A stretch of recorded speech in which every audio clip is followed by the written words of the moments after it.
کسی نے بتایا تھا، نہ اس نے یہ صورتحال سوچی تھی۔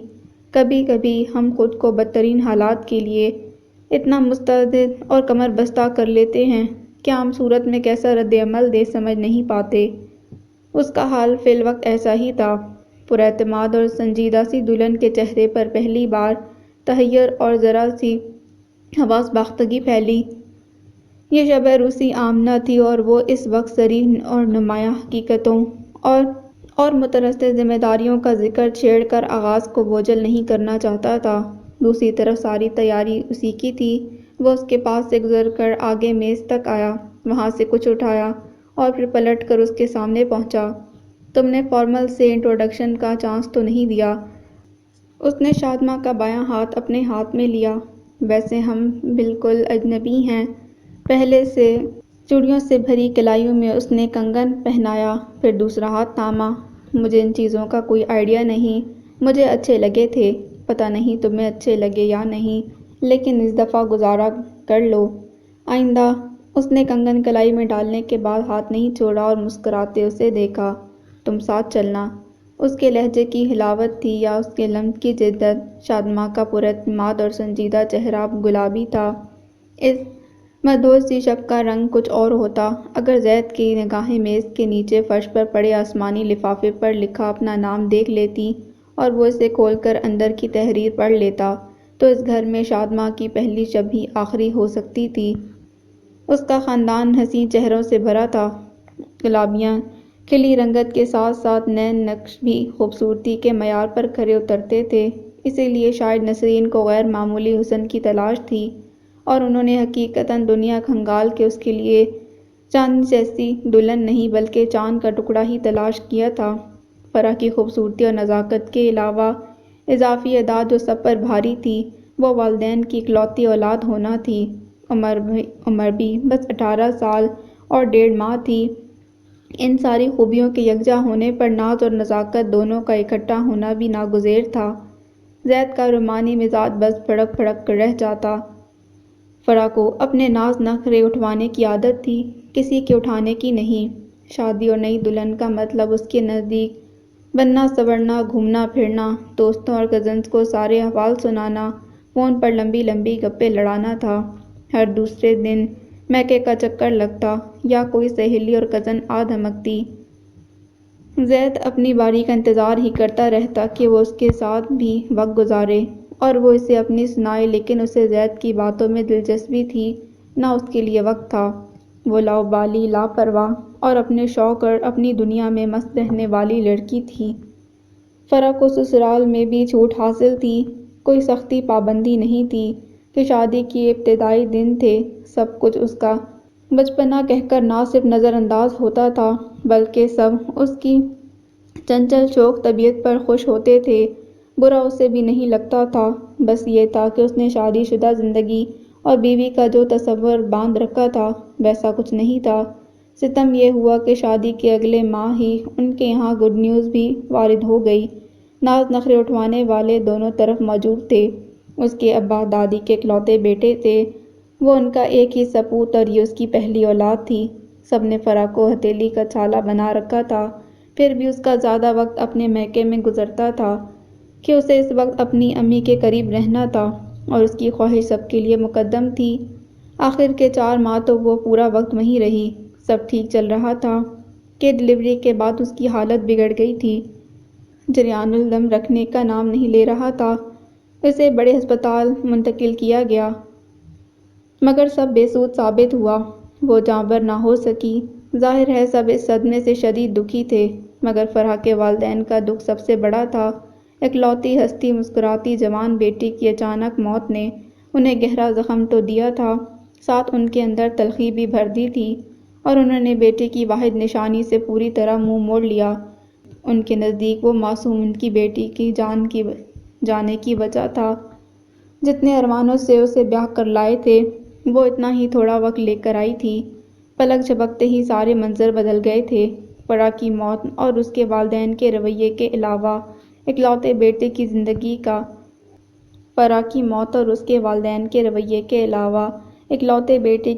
کا خلا پیدا ہوتے ہی اس کے متعلق نسرین کے خیالات بھی بدل گیا تھا۔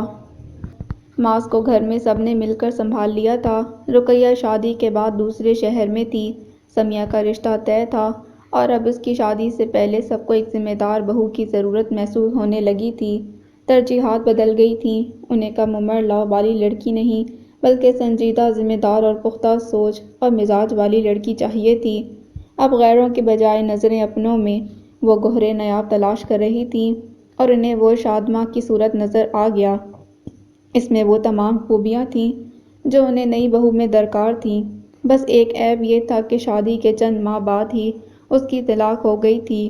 ان کے لیے فیصلہ اس لیے بھی آسان تھا کہ اس خیال کے آنے سے پہلے ہی طلاق کی وجہ انہیں شادماں کے پہلے شوہر کا شکی مزاج لگا تھا۔ شادماں کی دادی اور دادو بہنیں تھیں اور دونوں کی آپس میں خوب بنتی تھی۔ یہی وجہ تھی کہ ان کے گھرانوں میں آنا جانا لگا رہتا تھا۔ تعلقات بھی اچھے تھے۔ دادو کی دونوں بیٹیاں دوسرے شہروں میں رہتی تھیں۔ اس شہر میں کوئی اور رشتہ دار نہ ہونے کی وجہ سے بھی بہن کے خاندان سے ان کے زیادہ تعلقات تھے۔ دادو اور نسرین کی بات سن کر تو خالدہ کی آنکھوں میں آنسو ہی آ گئے تھے۔ ان کی کوششیں اور دعائیں جو ظرفیاب ہوئی تھیں، مگر دادی کو پچھلے تجربے کے بعد یہ ایک اور جوخم لگ رہا تھا۔ یہ ان کی بہن کے اکلوتے پوتے کی زندگی کا سوال تھا، وہ بھی دوسری بار۔ سو انہوں نے دادو کو سمجھانے کی اپنی سی کوشش کی کہ وہ نہیں چاہتی کہ کچھ اونچ نیچ ہو اور اس وجہ سے دونوں گھرانوں کے رشتے میں بگاڑ پیدا ہو جائے۔ زید کو اب بھی کئی اچھی اور کنواری دوشیزائیں مل سکتی تھیں، مگر نسرین کا دل اب شادماں پر آ گیا تھا۔ انہیں دیکھی بھالی اور ایسی لڑکی چاہیے تھی جس کا مزاج وہ جانتی ہوں۔ انہوں نے سارے ارمان پہلی شادی میں پورے کر لیے تھے۔ اب حالات مختلف تھے اور بہو سے توقعات بھی۔ دادی کو سب نے تسلیاں دے کر مطمئن کر دیا تھا۔ ایک بار پھر ماں اور سب بہنیں سے مشورے اور تجربات کی روشنی میں اس کی رہنمائی کے لیے موجود تھیں۔ وہ خود کو ایک عام لڑکی سمجھتی تھی، خاندان کی دوسری تمام لڑکیوں کی طرح، لیکن حقیقت یہ تھی کہ وہ خاندان کی واحد طلاق یافتہ لڑکی تھی اور اب پہلی جس کی دوسری شادی ہو رہی تھی، جسے منہ دکھائی میں ایک 9 ماہ کا بیٹا ملنے والا تھا، وہ ایک بار ناکام ہو چکی تھی، جو اس کے اناڑی پن کی دلیل تھی۔ اسی لیے سب نے گھرداری سے لے کر شوہر کے دل پر راج کرنے کے اتنے گر، نسخے اور طریقے اس کے پلو سے باندھ دیے تھے کہ اس بوجھ سے وہ جھکی جا رہی تھی۔ اس کے والدین کی کامیاب گرہستی، جس میں بنا کسی اونچ نیچ اور بدمزگی کے 3 بیٹیوں کی اچھی خاندانوں میں شادی، ایک اچھے خاندان سے بہو لانا شامل تھا، وہ واحد تباہ تھی۔ اسی لیے اس نے بھی ٹھان لیا جی جان لگا دے گی، لیکن اس شادی کو ٹوٹنے نہیں دے گی۔ مصروف ہو۔ شادی کی تاریخ طے ہو جانے کے بعد ایک دن الیاس عالم نے دروازے پر دستک دینے کے بعد پوچھا، نہیں آئے نا؟ اس نے کتاب ایک طرف رکھ دی۔ وہ ان کے کمرے میں کبھی کبھار ہی آتے تھے۔ کالج کی چند باتوں کے بعد انہوں نے تمہید باندھی، تیار ہو پوری طرح نئی اننگز کے لیے؟ ہاں تو کر دی ہے پاپا، اور کیسے پوری طرح ہوا جاتا ہے؟ وہ ہنسا۔ فرح کی وفات کے 2 ماہ بعد سے ہی نسرین اور دادو اس سے دوسری شادی کا کہہ رہی تھیں کہ جتنی کم عمری میں معاذ کسی اور سے مانوس ہو جائے اتنا اچھا ہوگا، مگر وہ اتنی جلدی پھر اسی سب سے گزرنے کے لیے تیار نہ تھا۔ اس نے انہیں ہاں کہنے میں بہت وقت لگایا تھا۔ تمہارے ساتھ جو ہوا وہ والدین کا سب سے بڑا خوف ہوتا ہے، لیکن تقدیر کے آگے صبر بھی آ ہی جاتا ہے۔ وہ اس کے برعکس سنجیدہ تھے۔ تمہارے لیے پارٹنر دیکھنے کا کام تو دونوں وقت نسرین نے ہی کیا ہے، لیکن اس کی اور ہم سب کی بھی ترجیحات دونوں موقعوں پر الگ الگ تھیں۔ اسی لیے فرح والی خوبیاں یا عادتیں تمہیں شادماں میں نہیں ملیں گی۔ دوسرا، تم دونوں ہی ایک تلخ اور افسردہ تجربہ بھگت چکے ہو، اسی لیے۔ انہوں نے بیٹے کو دیکھا۔ میں چاہتا ہوں تم کچھ باتوں کا خیال رکھو، کچھ فیکٹس قبول کر کے ذہن نشین کر لو۔ جی پاپا۔ ہمارے معاشرے میں لڑکی کی طلاق ہو چکی ہو تو وجہ چاہے جو بھی رہی ہو، عجیب اور غریب اور جھوٹی سچی افواہیں سب جگہ پھیل جاتی ہیں۔ اسی لیے کبھی بھی سنی سنائی پر یقین کرنا بے وقوفی اور رشتے کے ساتھ زیادتی ہوگی۔ ان حالات میں جتنے موطنی باتیں والا مقولہ سچ ہوتا ہے۔ ایک ہی خاندان میں دوسری شادی ہو تو سب کو کھوج اور کریز بھی بہت رہتی ہے، لیکن مجھے امید ہے تم کسی کو موقع نہیں دو گے، اور خدا نخواستہ کچھ ناخوشگوار بات ہو بھی جائے تو جلد بازی اور فوری رد عمل سے پرہیز کرو گے کہ اس کے نتائج تو کبھی اچھے نہیں ہوتے، لیکن اس کیس میں تو بدترین ہو سکتے ہیں۔ میں چاہوں گا تم اس سے بچو۔ پارٹنر کی ڈیتھ اور طلاق کے اثرات ایک سے نہیں ہوتے۔ عورت کے لیے شادی ٹوٹنے کا ٹراما مرد سے مختلف اور گہرا ہوتا ہے، کیونکہ ایسے کیسز میں سوسائٹی کا رویہ عورت اور مرد کے ساتھ یکساں نہیں رہتا۔ دکھ اور تکلیف جو عورت کو طلاق میں لگتی ہے، اس کا اندازہ شاید تمہیں نہ ہو، اور تمہارے نقصان اور خلا کو شاید وہ محسوس نہ کر سکے۔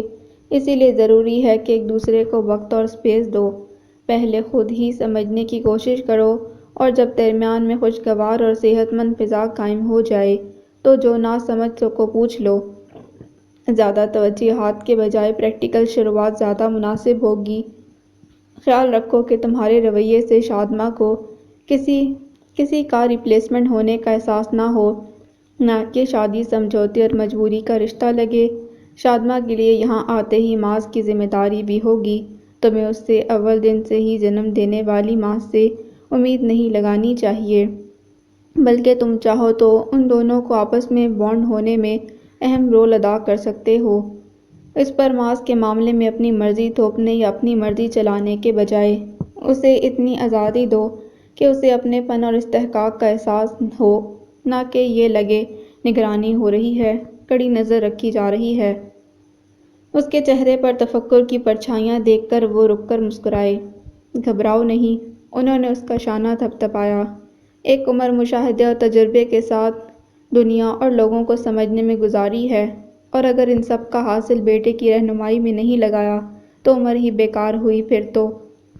میں آپ کی ساری باتیں یاد رکھوں گا پاپا۔ اس نے بھی اچھے بچوں کی طرح باپ کو خوش کیا۔ شاباش، وہ ہنس دیے۔ الیاس عالم اور نسرین دونوں تدریس سے وابستہ تھے۔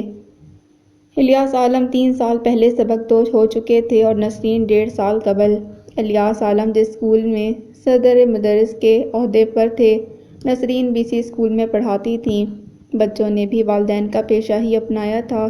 زید ڈگری کالج میں اکنامکس کا لیکچرار تھا، اور سمیہ کنوینٹ اسکول میں پرائمری کی معلمہ تھی۔ سمیہ سے بڑی رقیہ نوکری نہیں کرتی تھی، وہ شادی کے بعد دوسرے شہر جا بسی تھی۔ اس کی الجھن اور تفکرات کچھ دن میں ہی دور ہو گئے تھے۔ دادو نسرین اور الیاس عالم گھر میں ہوتے۔ سمیہ اور زید صبح اپنے کالج اور اسکول چلے جاتے تھے۔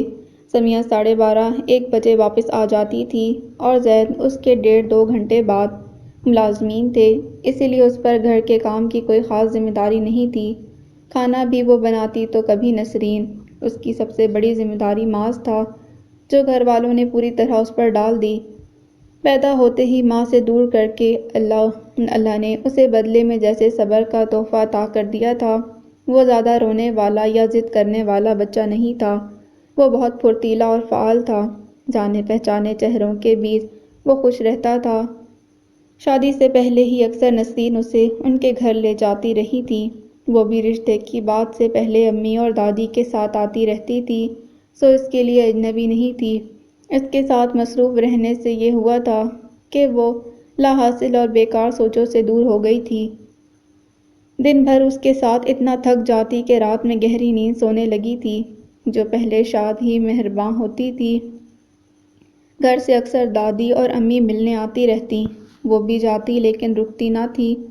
سمیہ کی شادی طے تھی اور اس کے جانے سے پہلے نئی بہو گھر کے افراد، یہاں کے معمول اور طور طریقوں سے ہم آہنگ ہو جائے، یہ سوچ کر شادی میں دیر نہیں کی گئی، اور اب یہ مرحلہ بخیر اور خوبی نپٹ جانے کے بعد نسرین بیٹے کی تیاریاں شروع کرنا چاہتی تھیں، مگر اس سے پہلے ایک اہم ضروری رسم رہ گئی تھی۔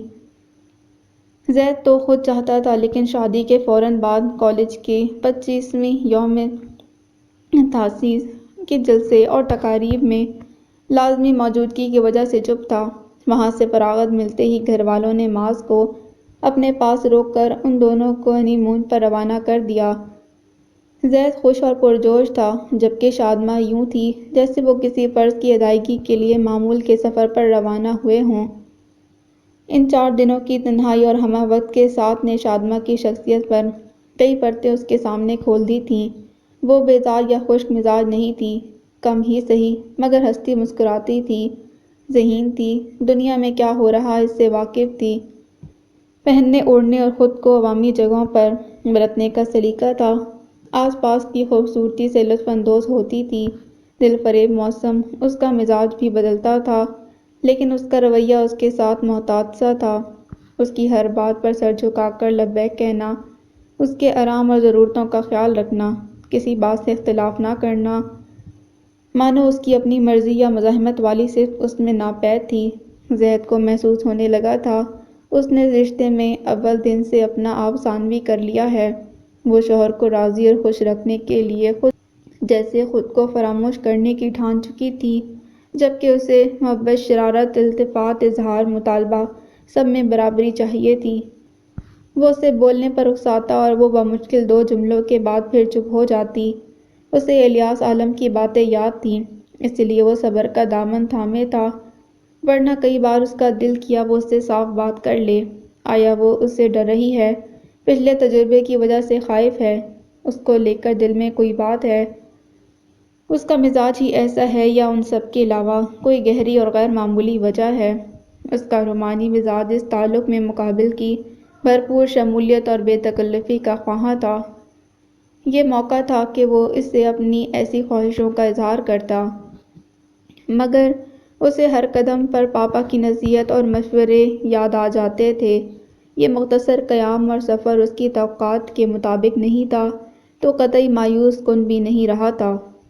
اس سوال کی وجہ لب سیے اس کی پوری بات سننے کے بعد سمیہ نے جانچتی نظروں کے ساتھ سوال داغا۔ کہا تو تمہاری بے لاگ رائے چاہیے۔ اب کیوں؟ یہ خیال آپ کو شادی سے پہلے کیوں نہیں آیا؟ پہلے ضروری نہیں لگا تھا، لیکن اب ان پٹ چاہیے، بے لاگ، غیر جانبدار اور غیر متعصب، جو تمہارے علاوہ کسی اور سے نہیں مل سکتا۔ اس نے کچھ دیر چپ چاپ بھائی کو دیکھا، پھر گہری سانس لے کر کہنا شروع کیا۔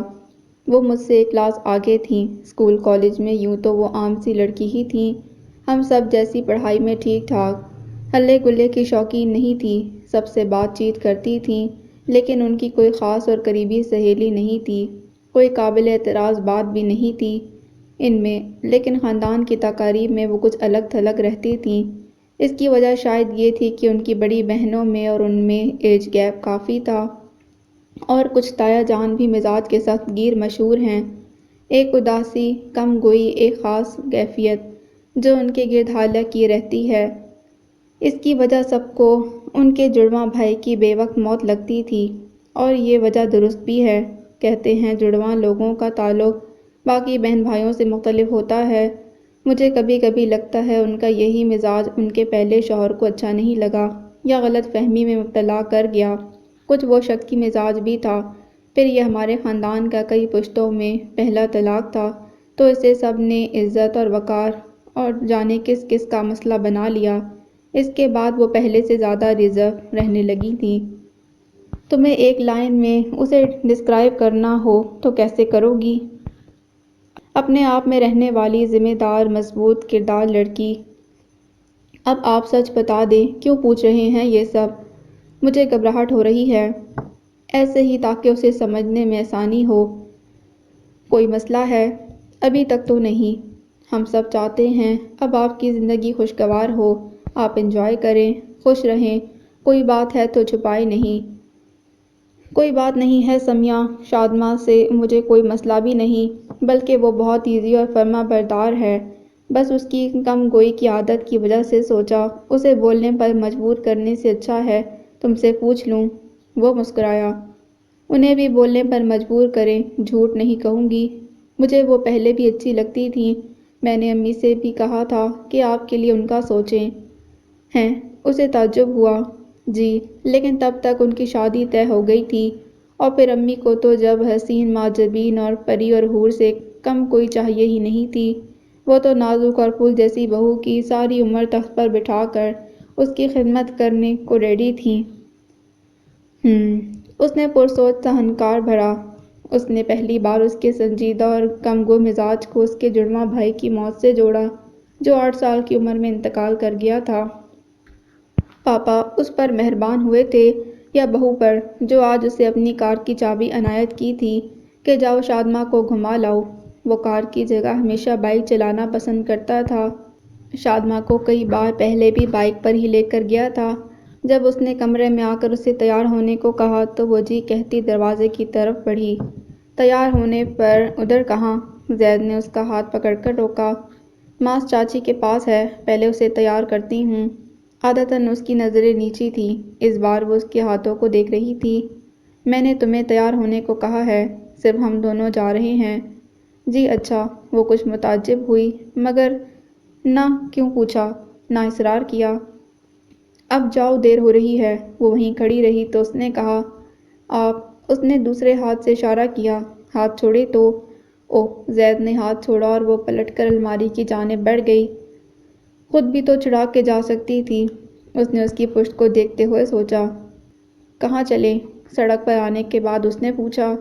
کہیں بھی، جہاں آپ لے جانا چاہیں۔ میں کیوں کسی اور جواب کی توقع رکھتا ہوں؟ اس نے جل کے سوچا۔ میں نے کبھی فرما بردار بیوی کی دعا نہیں مانگی تھی، جانے کہاں سے کراس کنیکشن لگ گیا ہے۔ وہ یوں کھڑکی کے باہر دیکھ رہی تھی، جیسے اسی کام کے لیے گھر سے نکلی ہو۔ شادماں۔ کچھ دیر سوچنے کے بعد اس نے پکارا۔ جی۔ اس فوری جی پر زید کو اس پر چراغ کے جن کا گمان ہوتا تھا۔ تم سے کسی نے کہا ہے کہ میں سخت مزاج ہوں؟ نہیں۔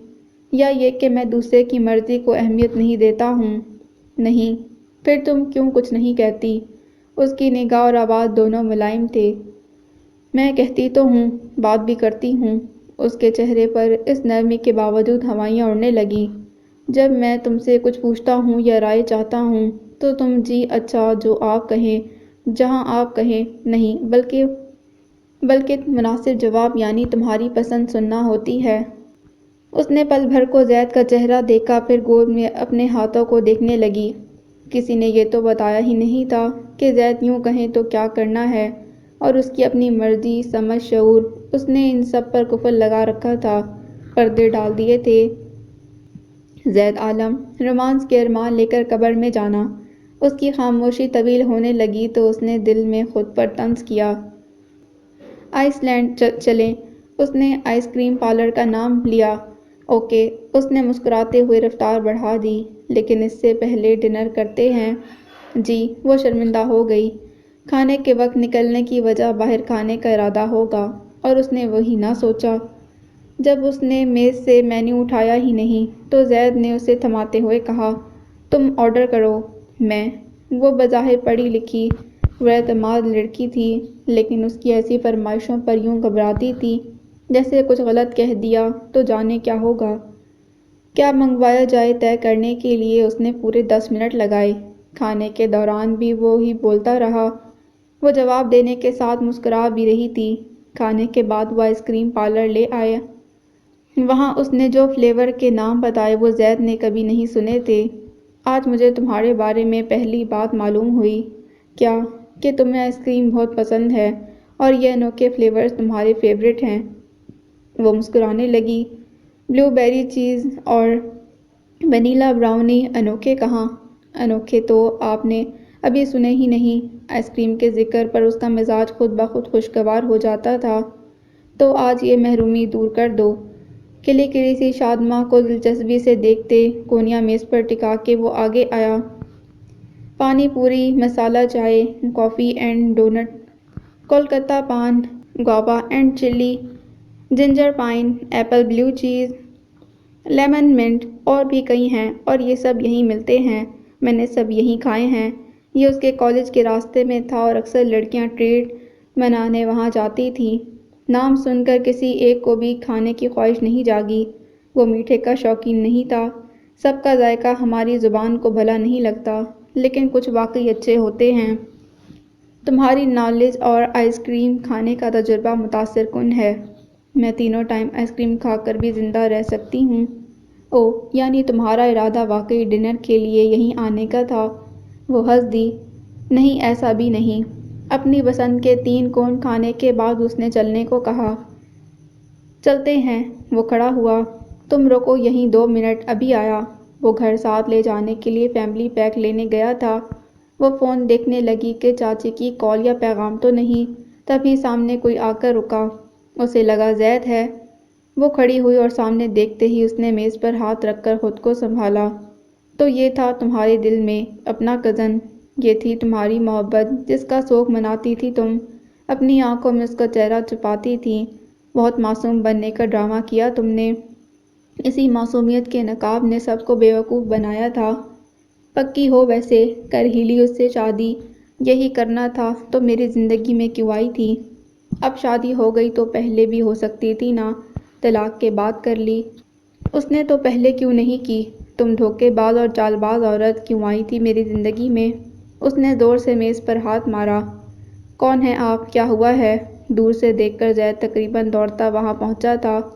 شادی کرنا ہی تھی اسے تو پہلے کر لیتے، میری زندگی تو برباد نہیں ہوتی۔ وہ پنکارتا وہاں سے چلا گیا۔ زید نے اسے اب پہچانا، غصے میں اس کے پیچھے جا رہا تھا کہ شادماں نے اس کا ہاتھ پکڑا۔ گھر چلیں زید۔ اس کی سفید پڑتی رنگت اور یک ہاتھ پر غصے کی جگہ تشویش نے لے لی۔ وہ اسے لیے کار تک آیا اور وہ نڈھال سی پشت سے ٹک گئی۔ اس کی آنکھیں بند تھیں۔ شادماں۔ اس نے پٹ سے آنکھیں کھولیں اور سیدھی ہو گئی، لیکن عادت کے مطابق اسے دیکھا نہیں۔ وہ اب سہمی سی تھی۔ زید کچھ دیر اسے دیکھتا رہا۔ اسے لگا وہ رونا چاہتی ہے، وہ اس کے سوال اور باز پرس کی منتظر ہے، خوفزدہ ہے، اور ان سارے تاثرات پر سوگواری کا رنگ چڑھا تھا۔ تمہارے فیورٹ فلیورز کے فیملی پیک نہیں تھے تو میں نے ونیلا اور بٹر اسکاچ لے لیے، یہ تمہیں ناپسند تو نہیں؟ شادماں نے سر اٹھا کر اسے دیکھا، حیرت اور بے یقینی سے پورے 10 سیکنڈ، پھر سر جھکا لیا۔ میں کسی آئس کریم کو منع نہیں کرتی۔ Thank God. اس کی چابی گھما کر انجن شروع کیا۔ راستہ بھر وہ دونوں خاموش تھے۔ گھر پہنچ کر وہ سیدھا نسرین کے کمرے میں گئی۔ معاذ ان کے پاس سو گیا تھا۔ اسے کمرے میں لا کر اس کی جگہ پر لٹانے کے بعد اس نے کپڑے تبدیل کیے اور نماز پڑھنے کے لیے کھڑی ہو گئی۔ نماز ختم ہی ہوئی تھی کہ دادی نے اسے آواز دی اور وہ پھر چلی گئی۔ کافی دیر بعد کمرے میں واپس اس امید پر آئی تھی کہ زید سو گیا ہوگا، لیکن وہ جاگ رہا تھا۔ اور کیوں جاگ رہا تھا، یہ سوچ کر اس کا وہاں سے بھاگ جانے کا دل کیا۔ اور کوئی کام باقی ہے؟ اس نے مسکراتے ہوئے پوچھا۔ اس نے انکار میں سر ہلایا۔ تو آؤ، اس نے بازو میں ہاتھ رکھ کر کہا۔ وہ اپنی سونے کی جگہ پر نہیں تھا، بلکہ پلنگ کے کنارے بیٹھا تھا۔ جہاں اس نے ہاتھ رکھا تھا وہ وہیں جا کر بیٹھ گئی۔ میں تم سے ناراض نہیں، غصہ یا بدگمان کچھ بھی نہیں ہوں، لیکن تم میری بیوی ہو، میری عزت، میں محافظ ہوں تمہارا، اور کوئی تم پر چیخ چلا کر یا تمہیں باتیں سنا کر چلا جائے تو مجھے غصہ آنا چاہیے۔ اور میں اس وقت بہت غصے میں تھا، لیکن وہ رکا اور شادماں کا دل بھی رکنے لگا۔ تم نے میرا ہاتھ پکڑ کر روک لیا، اور عجیب بات ہوئی کہ اسی وقت میرا غصہ غائب ہو گیا۔ اس کے چہرے پر نہ کوئی نہ سمجھ آنے والا تاثر تھا۔ جانتی ہو کیوں؟ اسے سر اٹھا کر زید کو دیکھنا چاہیے تھا، لیکن اس نے یوں ہی نیچے دیکھتے ہوئے نفی میں سر ہلایا۔ مجھے تمہاری فکر ہوئی تھی کہ میں اس کے پیچھے چلا گیا تو تم اکیلی کہیں وہاں گر ہی نہ جاؤ۔ اس کی فکر بہت سے لوگوں کو تھی، دادی، ابا، امی، بہنیں، بھائی بھابھی، اور سب کی فکر کے پیچھے وجہ تھی جس سے ان کی اپنی ذات اور فائدے جڑے تھے، اور ہر فکر نے اس کے لیے مشکلیں ہی پیدا کی تھیں۔ اسی لیے اسے شوہر کی زبان سے ادا ہوئے یہ الفاظ کوئی تسلی اور خوشی نہیں دے رہے تھے۔ زید کا تو سب سے بڑا مفاد تھا، اسے اپنے بچے کے لیے اچھی ماں چاہیے تھی، جو بننے کی وہ کوشش بھی کر رہی تھی۔ اب ہر حال میں اس گھر میں ٹکے رہنا اس کا بھی تو مطلب تھا۔ اس کے تجربات تو شوہر کا دل میں ان سے کھلانے والا فکرہ اس کے لیے معمولی بنا دیا۔ اب تم بہتر ہو تو مجھے بتاؤ کہ کیا کہہ رہا تھا وہ، تاکہ اس کا کیا کرنا ہے میں سوچوں۔ چھپانے والی تو کوئی بات تھی نہیں، اور اس کے سوال کے بعد وہ خاموش بھی نہ رہ سکتی تھی۔ ذرا توقف کے بعد اس نے کہنا شروع کیا۔ عاقب کو یہ شک تھا کہ میں کسی اور میں انٹرسٹڈ ہوں۔ اس سے شادی زبردستی ہوئی ہے، اس کے نکاح میں ہوتے بھی کسی اور کے خیالوں میں گم رہتی ہوں۔ آپ کے ساتھ دیکھ کر وہ کسی خیال کی آمد پر ایک دم رک گئی۔ وہ اس وقت زید کے ساتھ جس طرح بے تکلف تھی، جیسے ہنس رہی تھی، مسکرا رہی تھی، ویسے کبھی عاقب کے ساتھ نہیں ہو سکی تھی، بلکہ صنف مخالف میں کسی کے ساتھ نہیں۔ اسے لگا وہ آپ ہیں۔ اس نے دھیرے سے جملہ مکمل کیا، مطلب اس کے مطابق شادی سے پہلے ہی مجھے آپ سے محبت تھی، پہلی شادی سے پہلے۔ اس نے رک رک کر بات مکمل کی۔ واقعی نہیں، اس نے تیزی سے کہا، مجھے آپ سے محبت نہیں تھی، بلکہ کسی سے بھی نہیں۔ ایسا عاقب کو لگا، لیکن یہ سچ نہیں ہے۔ میں سارے معاملے میں وہ پہلی بار بوکھلائی تھی۔ شادماں دفتن زید نے ہاتھ سے اس کا چہرہ اٹھا کر اپنی سمت کیا۔ مجھے یقین ہے یہ اتنا اچانک ہوا تھا کہ ان کی نگاہیں آپس میں ٹکرائیں۔ تمہیں مجھ سے محبت ہوتی تو میں بے خبر نہیں رہ سکتا تھا۔ وہ مسکرا رہا تھا۔ شادماں نے آنکھوں کے ساتھ ساتھ سر بھی جھکا لیا۔ زید نے اس کے گال پر اپنا ہاتھ ہٹایا۔ اسے اس لیے لگا کہ وہ تیزی سے صفائی دینے لگی کہ رک گئی۔ غیر ضروری سی بات تھی۔ زید کی سوالیہ آواز پر وہ جزبز ہوئی۔ اب کہنا ضروری ہو گیا تھا۔ جس طرح آپ کے ساتھ وہاں بے تکلفی سے باتیں کر رہی تھی، ویسے کبھی اسے احساس ہوا سابقہ شوہر کے متعلق موجودہ شوہر سے بات نہایت مشکل اور فضول عمل ہے۔ یہ بات یہیں ختم نہیں کر سکتے۔ اوکے۔ اس کے اضطراب اور کشمکش کا اسے بھی ادراک ہوا۔ وہ خود سے تو کبھی کھلتی نہیں تھی، موقع ملے تب بھی دامن بچا لیتی۔ آئندہ وہ کبھی اس طرح پریشان کرے تو مجھے بتانا۔ نہیں، اس نے جھٹ کہا، مطلب میں کہیں جاتی ہی نہیں ہوں تو اس سے ملوں گی کیسے؟ آج جیسے سامنا ہوا تو کہیں بھی ہو سکتا ہے، یا تم نے سوچ لیا کہ اب میرے ساتھ کبھی باہر نہیں جانا؟ واقعی اس نے لمحہ بھر پہلے یہی سوچا تھا۔ نہیں تو، اس نے جھوٹ کہا۔ گڈ، کیونکہ اب ہر ویکنڈ اس پارلر کا چکر فکس ہے۔ اس کی بات پر وہ سر جھکائے مسکرائی اور زید ان عجیب و غریب فلیور والی آئس کریموں کی قسمت پر رشک کرنے لگا۔ اس دن کے بعد سے گھر کے فریزر میں ہمہ وقت آئس کریم موجود ہوتی تھی۔ اسے بدگمان اور بیزار ہونے سے پاپا کی باتوں نے بچایا ہوا تھا، ورنہ تو وہ بھی عام شوہر ہی تھا۔ آج اسے کالج سے واپسی میں دیر ہو گئی تھی۔ گیٹ کے باہر سے ہی اسے الیاس عالم کی آواز سنائی دی۔ یقیناً وہ اپنے پودوں کی ناز برداریوں میں لگے تھے۔ سبکدوشی کے بعد اسے باغبانی کے شوق کو انہوں نے مصروف بنا لیا تھا۔ ہارن کی آواز پر ذرا دیر بعد شادماں نے گیٹ کھولا اور فوراً ہی واپس بھی چلی گئی۔ بائیک کھڑی کرنے کے بعد وہ گیٹ بند کر کے ان کی طرف آیا تو اس کی جلد بازی کی وجہ سمجھا۔ الیاس عالم کے ساتھ آج معاذ اور شادماں بھی تھے۔ معاذ کے کپڑے اور اس کے کھلونے سب سے مٹی لپٹی تھی اور اسے بڑا مزہ آ رہا تھا۔ اسے دیکھ کر وہ آوازیں نکالتے ہاتھ اٹھا کر ہمکنے لگا۔ وہ بھی بے ساختہ اس سے لینے جھکا کہ شادماں نے ٹوکا، آپ کی شرٹ خراب ہو جائے گی، میں اسے نہلا کر چینج کر دیتی ہوں۔ مجھے بھی چینج کرنا ہے۔ اس نے معاذ کو اٹھا لیا۔ یہ انجوائے کر رہا ہے تو کھیلنے دو اسے۔ اس نے بیٹے کی مٹی سے آلودہ گال پر پیار کیا۔ تم بچپن میں اس طرح کے کھیلوں سے، یعنی مٹی گچرے سے دور بھاگتے تھے؟ الیاس عالم نے پودے کے سر پر کینچی چلاتے ہوئے کہا۔ بڑے نفاست پسند تھے تب بھی۔ زید نے ہنستے ہوئے ایک ہاتھ سے بیگ شادماں کی طرف بڑھایا اور معاذ کے ساتھ خود بھی گھاس پر بیٹھ گیا۔ تو وہ کھیل اب کھیل لیتا ہوں اپنے بیٹے کے ساتھ، ہے نا بیٹا؟ شادماں ان تینوں کو ہنستا کھلکھلاتا چھوڑ کر اندر چلی گئی۔ کچھ دیر بعد پانی، چائے اور سنیکس لے کر واپس آئی تو ساتھ میں اس کے گھر میں پہننے والی ٹی شرٹ بھی تھی۔ چچا جان، آپ بھی پہلے چائے پی لیں، اس نے ٹرے کین کی تپائی پر رکھتے ہوئے کہا۔ اور آپ پہلے شرٹ چینج کر لیں۔ اس نے نیوی بلو شرٹ اس کی طرف بڑھائی۔ سرمئی اور سفید دھاریوں والی شرٹ پر مٹی تو لگ چکی تھی، لیکن زید نے کچھ کہے بنا شرٹ تبدیل کر لیا۔ اپنے لیے چائے نہیں لائیں بیٹا؟ الیاس عالم نے ٹرے میں 2 کپ دیکھ کر پوچھا۔ سمیہ لا رہی ہے سب کی چائے، دیر نہ ہو اس لیے میں نے 2 کپ ہی بنائی تھی۔ اس نے ایک کپ اٹھا کر انہیں دیا، پھر دوسرا زید کو۔ تم نے مدد کی تو 2 گھنٹے کا کام 1 گھنٹے میں ہو گیا۔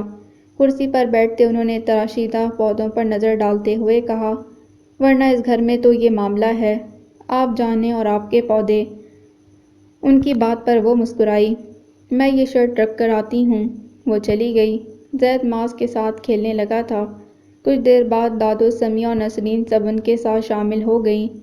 شادماں کہاں گئی؟ دادو نے دروازے کی طرف دیکھتے ہوئے کہا، میں بلاتی ہوں۔ سمیہ اٹھنے لگی تو زید کھڑا ہو گیا، میں بھیجتا ہوں۔ ہاں جاؤ، تم لیٹ آئے، آج تھکے ہوئے ہوگے، آرام کرو۔ نسرین نے خوبرو بیٹے کی دل ہی دل میں نظر اتاری۔ وہ کمرے میں آیا تو شادماں غسل خانے میں تھی۔ دروازہ کھلا تھا اور بتی جل رہی تھی۔ اس نے اندر جھانکا۔ وہ واش بیسن پر جھکی اس کی شرٹ کے داغ رگڑ رہی تھی۔ سامنے ہی سٹین ریموور کی بوتل اور ڈٹرجنٹ کا ڈبہ تھا۔ وہ اندر آیا۔ یہ اتنا ضروری تو نہیں تھا۔ وہ چونک کر پلٹی۔ فوراً دھو لو تو آسانی سے نکل جاتے ہیں۔ اس نے دونوں ہاتھوں کی مٹھیوں میں دبے شرٹ کو رگڑتے ہوئے جواب دیا، میری کس بات سے تمہیں لگا میں غصے والا یا شارٹ ٹیمپرڈ شوہر ہوں؟ وہ اب اس کے پاس کھڑا تھا۔ کسی بات سے نہیں۔ اس کے ہاتھوں کی رفتار کم ہو گئی اور وہ اسے ذرا سی خائف لگی۔ اس پر داغ رہ بھی گئے تو زیادہ سے زیادہ یہ شرٹ ریجیکٹ ہو جائے گی۔ وہ ایک دم سنجیدہ تھا۔ تم سب کچھ چھوڑ کر یہاں اسے دھو رہی ہو، کیوں؟ اس لیے کہ یہ خراب ہو گئی تو میں غصہ کروں گا۔ اسے اس علت کی یہی ایک وجہ سمجھ آئی۔ کہیں اس کے ذہن میں پرانی بات اچھل کر سامنے آئی تھی کہ کبھی شادماں کے والد کا تیز غصہ بہت مشہور تھا۔ اس کا چہرہ ایک دم بجھ گیا۔ اس کی کسی بات سے زید خفا نہ ہو، وہ ہر قدم پر اس کا دھیان رکھتی تھی، لیکن فی الوقت یہ وجہ نہیں تھی اور وہ اس قدر سنجیدہ یعنی غصہ تھا۔ فوراً اس لیے دھو رہی ہوں کہ تازہ تازہ داغ ہے، پرانے داغ کی نسبت جلدی نکل جاتا ہے اور ہاتھ روک کر سہمی سی آواز میں کہتے وہ ایک دم رک گئی اور اس نے پوچھا، وہ جز سی ہونٹ کاٹنے لگی، کہو شادماں۔ اب کہ اس نے لہجے کو نرم رکھا تھا، مجھے یہ شرٹ اچھی لگتی ہے۔ رخ موڑ کر اس نے پھر رگڑنا شروع کیا۔ ایک اور کا زبان سے نکلنا مشکل میں ڈال گیا تھا۔ زید کے مزاج کی کیفیت یکایک بدل گئی۔ اس نے ٹی شرٹ کی آستین اوپر کرتے شانے سے دھکا دے کر شادماں کو ایک طرف کیا۔ اس کی جگہ وہ خود سنبھال کر اس کے ہاتھ سے شرٹ لے چکا تھا۔ وہ مزید بوکھلائی سی اسے دیکھنے لگی۔ یہ شرٹ ریجیکٹ نہ ہو، اب یہ ذمہ داری میری۔ وہ یوں شرٹ رگڑ رہا تھا جیسے دنیا کا سب سے اہم کام انجام دے رہا ہو۔ تم جاؤ، امی دادو سب تمہارا ویٹ کر رہی ہیں۔ اس نے اپنے ہاتھ نلکے سے دور کیے، لیکن پہلے ہاتھ دھو لو۔ حیران سی شادماں نے جھجکتے ہوئے ہاتھ دھوئے اور باہر نکل گئی۔ زید کو اس کے تاثرات مزہ دے گئے تھے۔ کیا میں نے شرٹ اچھی لگتی ہے کہہ کر غلطی کی؟ کمرے سے باہر نکلنے سے پہلے اس نے پلٹ کر غسل خانے کی سمت دیکھ کر سوچا، نہیں تو؟ اندر سے جواب بھی ڈرا سہما سا آیا۔ رات میں کھڑکی کے پردے والی سلاخ میں اپنی شرٹ ہینگر میں لٹکی تھی، جس پر داغ کے ہلکے نشان اب بھی موجود تھے۔ سونے سے قبل شادماں نے دیکھا وہ یوٹیوب پر مٹی کے داغ نکالنے والی ویڈیو دیکھ رہا تھا۔ گھر میں سمیہ کی شادی کی تیاریاں پورے عروج پر تھیں۔ آج چھٹی کا دن تھا تو ماس کو دادو اور باپ کے پاس چھوڑ کر وہ شادماں کو بھی ساتھ لے گئی تھیں تاکہ وہ اپنی پسند سے خریداری کر سکے۔ شام میں وہ دن بھر کی تلاش اور خواری کے ثمرات سب کو دکھا رہی تھی۔ تب سمیہ نے اسے مخاطب کیا، پتہ ہے بھائی، بھابھی ساڑی لینے پر مان نہیں رہی تھیں کہ معاذ اور ساڑی دونوں کو ایک ساتھ نہیں سنبھال سکتیں۔ پھر جب امی نے کہا کہ آپ کو ساڑی پسند ہے تو وہ جھٹ مان گئی، لیکن اتنی دیر ہو گئی تھی کہ ہم ساڑی والی شاپ میں جا ہی نہیں سکے۔ وہ سب ہنسنے لگے تھے اور زید نے اسے دیکھا۔ ماس کو کھانا کھلاتے ہوئے اس نے بھی پل بھر کے لیے زید کی طرف نگاہ کی۔ وہ بڑے دلنشیں انداز میں مسکرا رہا تھا۔ سب کی موجودگی میں ہوئی یہ بات تھی یا زید کی مسکراہٹ اسے حیا آ گئی تھی؟ اس کے متین سے چہرے پر ایسے تاثرات بہت کمیاب تھے۔ ویسے آپ کو اپنی پسند سے انہیں بھی دلوانا چاہیے۔ ہاں، کسی دن شام میں لے جاؤں اسے شاپنگ کو۔ ماس کو بھی ماس کی بھی باقی ہے، وہ بھی کر لینا۔ میری تو ہو گئی ہے سب، شاپنگ کو کبھی نہ نہیں کہتے، سمیہ نے بڑے ادب سے کہا۔ لیکن گھر کے کام، شادی کے اضافی کام اور ماس کے کاموں میں اسے پھر بازار جانے کا وقت ہی نہیں ملا۔ آخر ایک دن زید خود ہی اس کے لیے 2 ساڑیاں لے آیا تھا۔ شادی سے ہفتہ بھر پہلے ماس کی سالگرہ آ گئی۔ گھر میں سالگرہ دھوم دھام سے منانے کا رواج نہیں تھا۔ کہیں باہر ریسٹورانٹ میں ڈنر کر لیا یا پھر گھر میں ہی کھانے کا اہتمام، بس۔ تحائف سب لازمی دیتے تھے۔ اس دفعہ ایک تو ماس کی پہلی سالگرہ تھی، دوسرے شادماں یا دوسری بہو کے لیے سب کے دل میں دبے چھپے جو تحفظات تھے وہ ان مہینوں میں غلط ثابت ہو گئے تھے۔ سو خوشی دگنی تھی، اس لیے ایک چھوٹی سی تقریب پر متفق ہو گئے تھے۔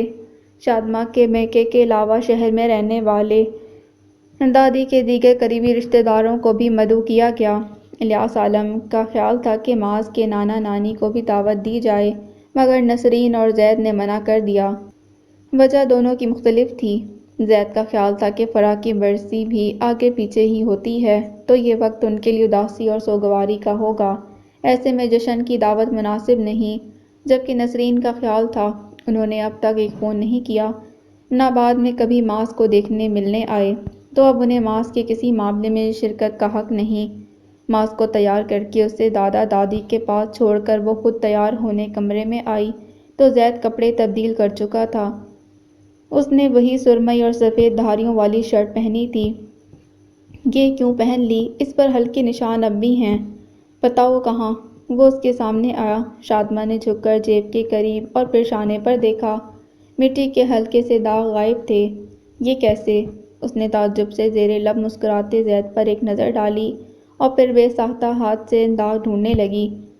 اب مجھے ہر قسم کے داغ نکالنے کے اتنے نسخے اور ٹوٹکے یاد ہو گئے ہیں کہ میں ایک کتاب لکھ سکتا ہوں۔ وہ اس کی حیرت کو بڑی دلچسپی سے دیکھ رہا تھا۔ رگڑ رگڑ کر آپ کی انگلیاں۔ اس نے شرٹ پر حرکت کرتی اپنی انگلیاں روک کر اس کے ہاتھ کی ہتھیلی کی طرف دیکھا۔ کہا نا، میں ایکسپرٹ ہو گیا ہوں، بنا رگڑے اور محنت کیے بھی داغ نکلتے ہیں۔ زید نے جیب کے قریب رکھے اس کے ہاتھ پر اپنا ہاتھ رکھا۔ میری ذات یا کسی بات میں دلچسپی ظاہر کرتی تمہاری وہ پہلی بات تھی، اسی لیے میرے لیے بڑی اہم بھی۔ اس کی نظر اپنی ہتھیلی کے اوپر دھری زید کی ہتھیلی پر جمی تھی۔ ایسا نہیں ہے کہ مجھے آپ میں دلچسپی نہیں۔ اس کے لیے یہ کہنا آسان نہیں تھا، مگر جب ٹھان لیا تھا تو وہ ہمت کرنا بھی سیکھ رہی تھی۔ ایسا نہیں ہے، مجھے پتہ بھی تو چلے، میری اس شرٹ کے علاوہ تمہیں اور کیا کیا اچھا لگتا ہے۔ شادماں کو دیر سے سمجھ آیا اس نے اس کا ہاتھ کیوں قید کیا تھا۔ اب ہاتھ کھینچ کر بات بنانا مشکل تھا۔ مجھے آپ کی کوئی بات یا کوئی چیز بری نہیں لگتی۔ یہ سچ تھا۔ وہ خوش مزاج اور اچھی عادت و اطوار کا مالک تھا، اپنے گھر والوں سے قریب تھا، سگریٹ تو دور، وہ تو چائے یا کسی اور چیز کا عادی نہیں تھا۔ اس کا حلقہ احباب بھی شاید محدود تھا کہ زیادہ فون پر مصروف نہیں رہتا تھا۔ جب ہوتا بھی تو اکثر کالج کے ساتھی پروفیسر یا لیکچرار سے بات کرتا تھا، ورنہ اس نے اپنے کالج میں دیکھا اور سنا تھا پروفیسر اور لیکچرار کس طرح صنف مخالف کے ڈاؤٹ اور کانسیپٹ کلیئر کرنے کے لیے فون پر گھنٹوں گفتگو کرتے تھے۔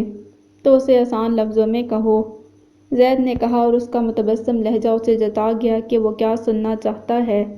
یہ لمحات اس کے لیے بھی آگہی کے تھے، ورنہ اسے اچھا لگتا ہے یا برا اس نے ابھی تک یہ بھی نہیں سوچا تھا۔ آپ اچھے ہیں۔ اس کے ہاتھ کے نیچے سے اپنا ہاتھ کھینچ لیا۔ وہ میں جانتا ہوں۔ جب وہ بولنے پر آمادہ تھی تو وہ کیوں موقع گنواتا؟ تمہیں کیسا لگتا ہوں یہ بتاؤ۔ سب آپ کو پوچھ رہے ہیں بھائی بھابھی۔ سمیہ راہداری سے اونچا بولتی آ رہی تھی۔ شادماں فوراً سے ایک طرف چلی گئی۔ اس نے ابھی کپڑے بھی تبدیل نہیں کیے تھے۔ آپ تیار نہیں ہوئی ابھی تک؟ اس نے حیرت سے اسے الماری میں گھسے دیکھا۔ میں ریڈی ہوں، چلو۔ شادماں کو آرام سے تیار ہونے دو۔ زید اس کا ہاتھ پکڑ کر باہر لے گیا۔ کچھ دیر کپڑے ادھر ادھر کرنے کے بعد آخر اس نے زید کی لائی دوسری ساڑی نکال لی، جو قدرے سادہ تھی۔ آج وہ کم وقت میں بھی اہتمام سے تیار ہوئی تھی۔ Bottle green Banarasi silk sari جس پر گولڈن بارڈر تھی۔ اس ساڑی میں وہ آج خود کو بھی پیاری لگ رہی تھی۔ ہال میں آتے ہی اس کی نظر اس انسان پر پڑی جیسے اس کے اس اہتمام اور چہرے کی مسرت سے بیٹھ تھا۔ اس کا دل بیٹھنے لگا۔ میں کیسے بھول گئی تھی؟ اسے حیرت ہوئی۔ تیار ہوتے ہوئے اسے ایک بار خیال نہیں آیا وہ بھی یہاں موجود ہے۔ پہلی بار اس کے ذہن سے یہ محو ہوا تھا۔ اس نے صرف اپنے بارے میں سوچا، اپنے بارے میں نہیں۔ اس نے زید کو سوچا تھا اور اس کے لیے اہتمام کرتے وہ خوش تھی۔ زید اسے دیکھ کر کھل اٹھا تھا۔ وہ اتنا تو جان گیا کہ شادماں کی اپنی رفتار ہے جو اس کے لیے بہت انوکھی تھی، لیکن وہ اس سست روی پر بھی خوش تھا کہ وہ اس کی طرف بڑھ تو رہی تھی۔ مہمانوں کے بیچ میں انہوں نے ماس کو گود میں لے کر کیک کاٹا تو سب کی تالیوں، مسکراہٹوں اور قہقہوں کے بیچ بھی اسے ان دو آنکھوں کی ناگواری بری طرح خوفزدہ کر رہی تھی۔ ماس کو نیند آنے لگی تھی۔ وہ اسے سلانے کے لیے لے گئی تھی۔ مہمان جانے لگے تو اسے بلانے کمرے میں آیا۔ وہ آئینے کے سامنے کھڑی چاند بالیاں اتار رہی تھی۔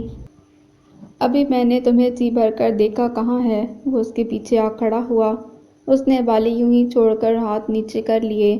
زید نے دونوں ہاتھ اس کے بازوؤں پر رکھے اور آئینے میں اس کے عکس کو دیکھ کر گویا ہوا، میں ساری رات بھی تمہیں یوں تک سکتا ہوں لیکن مہمان اتنا انتظار نہیں کر سکتے۔ شادماں نے سر اٹھا کر اس کے عکس کو دیکھا اور پھر شرما کر سر جھکا لیا۔ اب ان باتوں پر اس کے چہرے پر ایک منفرد سی روشنی جلملانے لگتی تھی۔ جانے والے تمہارا پوچھ رہے ہیں، چلو۔ وہ اس کا ہاتھ تھامے باہر نکل گیا۔ ان کے باہر جاتے ہی کوئی اس کمرے میں داخل ہو کر آسمانی لفافہ اس میز پر دھری کتاب پر رکھ گیا تھا۔ ابھی ان لفافوں کے منظر عام پر آنے کا وقت نہ ہوا تھا۔ اگلے دن کالج سے آنے کے بعد زید نے فون پر بات کرتے نیچے دیکھے بنا اس کتاب پر دوسری کتاب رکھی اور دونوں کو دیوار سے لگے انبار کے اوپر رکھ دیا۔ آسمانی لفافہ دونوں کتابوں کے درمیان دبا رہ گیا۔ کافی دن بعد اسے یونیورسٹی سے آیا ایک اہم سرکولر نہیں مل رہا تھا۔ وہ ڈھونڈنے لگا تو شادماں نے اپنی خدمات پیش کی تھیں کہ میں کچھ مدد کروں، لیکن اس نے منع کر دیا۔ پلنگ پر ماس کی مستیاں جاری تھیں۔ وہ بھی ماس کے ساتھ ہنستی کھلکھلاتی اسے اچھی لگ رہی تھی۔ گھر میں کسی کو اس کی میز اور وہاں کی چیزوں کو ہاتھ لگانے کی اجازت نہیں تھی۔ یہ اصول شادماں کے لیے بھی تھا۔ اس نے کام والی ماسی کو خود سمجھایا اور عملاً کر کے دکھایا تھا کہ وہاں سے گرد و غبار کیسے صاف کرنا ہے۔ اس کے اور ماسی کے علاوہ کوئی ادھر دیکھتا بھی نہیں تھا۔ دراز میں اسے سرکولر تو مل گیا، ساتھ ہی بنی آسمانی رنگ کا مبین سا لفافہ بھی ہاتھ لگا جو وہ پہلی بار دیکھ رہا تھا۔ اس پر اردو میں اس کا نام لکھا تھا۔ گھر کا پتہ بھی درج نہیں تھا۔ اسے تعجب ہوا اور مارے تجسس کے اس نے لفافہ کھولا۔ اندرونی کاپی سے کھینچ کر نکالا گیا کاغذ تھا جس پر 2 سطریں لکھی تھیں، تم شادماں کے بارے میں کچھ نہیں جانتے، اس کی دماغی حالت ٹھیک نہیں ہے۔ اس نے 3 بار وہ 2 سطریں پڑھیں اور سامنے دیکھا۔ شادماں گھٹنوں پر پیر موڑ کر لیٹی تھی اور ماس اس کے پیروں پر تھا۔ وہ اس کے ہاتھ پکڑتے ہوئے اپنے اوپر نیچے کر رہی تھی اور ماس کھلکھلا رہا تھا۔ یہی کھیل وہ بھی اس کے ساتھ کرتا تھا۔ اس کا بیٹا ایک دماغی طور پر متزلزل انسان کے حوالے ہے۔ یہ خیال اس وقت بھی منفی طور پر اتنا زور آور تھا کہ وہ ایک دم کھڑا ہو گیا۔ اب آپ کو نیند آ رہی سونا؟ شادماں نے اسے پیروں سے اتارا اور خود بھی اٹھ کر بیٹھی۔ اچھے بچوں کی طرح سو جاؤ اب۔ اس نے اس کے گالوں پر 2-3 بوسے دے کر زانوں پر لٹایا اور تھپکنے لگی۔ اسے اس طرح سونے کی عادت پڑ چکی تھی۔ اس کی ساری توجہ ماس پر تھی۔ دوپٹہ بستر پر پڑا تھا، کھیل کود میں بال بکھر گئے تھے۔ وہ اسے تھپکتے بہت دھیمی آواز میں کچھ گنگنا رہی تھی۔ اس کی گنگناہٹ واضح نہیں تھی۔ زمیں پر ممتا سے زیادہ خالص، بے ریا اور پاکیزہ کوئی اور جذبہ نہیں۔ عورت جب اس احساس سے مغلوب بچے کو نہارتی ہے تو دنیا میں اس کو مات دینے والی کوئی دوسری طاقت نہیں۔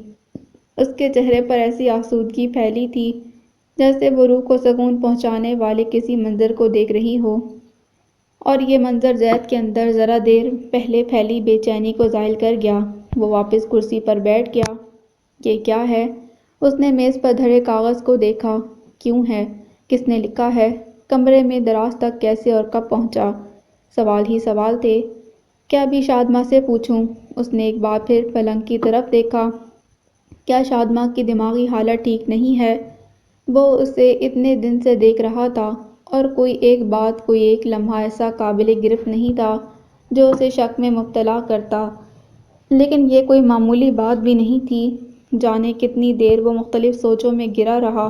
ماس سو گیا تھا۔ اسے جھولے میں ڈالنے کے بعد اس نے اسے یوں غائب دماغی سے پلنگ پر نگاہ جماتے ساکت اور جامد بیٹھے دیکھا تو آواز دی، زید۔ وہ چونکا۔ وہ گہری نظروں سے اسے دیکھنے لگا تو اس نے حسب عادت اپنی نظروں کا زاویہ بدل لیا۔ ہاں، یہ بات تھی۔ شادماں اس کی سمت دیکھنے اور آنکھ ملانے سے کتراتی تھی۔ اس نے سوچا، آپ کا کام باقی ہے تو چائے لاؤں؟ وہ دیر تک میز پر بیٹھا رہتا تو اکثر اسے چائے کی طلب ہوتی تھی۔ نہیں، تم سو جاؤ، میں کچھ دیر ہال میں ٹی وی دیکھوں گا۔ یہ پہلی بار ہو رہا تھا کہ وہ سونے کے وقت ٹی وی دیکھنے ہال میں جا رہا تھا۔ وہ سر ہلا کر بستر ٹھیک کرنے لگی۔ زید نے ایک بار پھر بڑے غور سے اس عجیب و غریب عبارت کو دیکھا، جو جانے تنبیہ تھی، اطلاع یا دھمکی، خیر خواہی یا کوئی سازش، وہ سمجھنے سے قاصر تھا۔ اس نے فتنہ نما صفحہ لفافے میں ڈال کر واپس دراز کے اندر رکھا اور کمرے سے باہر چلا گیا۔ گھر میں سب اپنے کمروں میں سو چکے تھے۔ اس نے گہری سانسیں لے کر خود کو پرسکون کیا اور خیالات کی چھانٹی شروع کی۔ یہ کب اس کے کمرے میں پہنچا؟ اس کا جواب اسے صبح ماسی دے سکتی تھی۔ دراز میں اس نے ہی چیزیں رکھی تھیں۔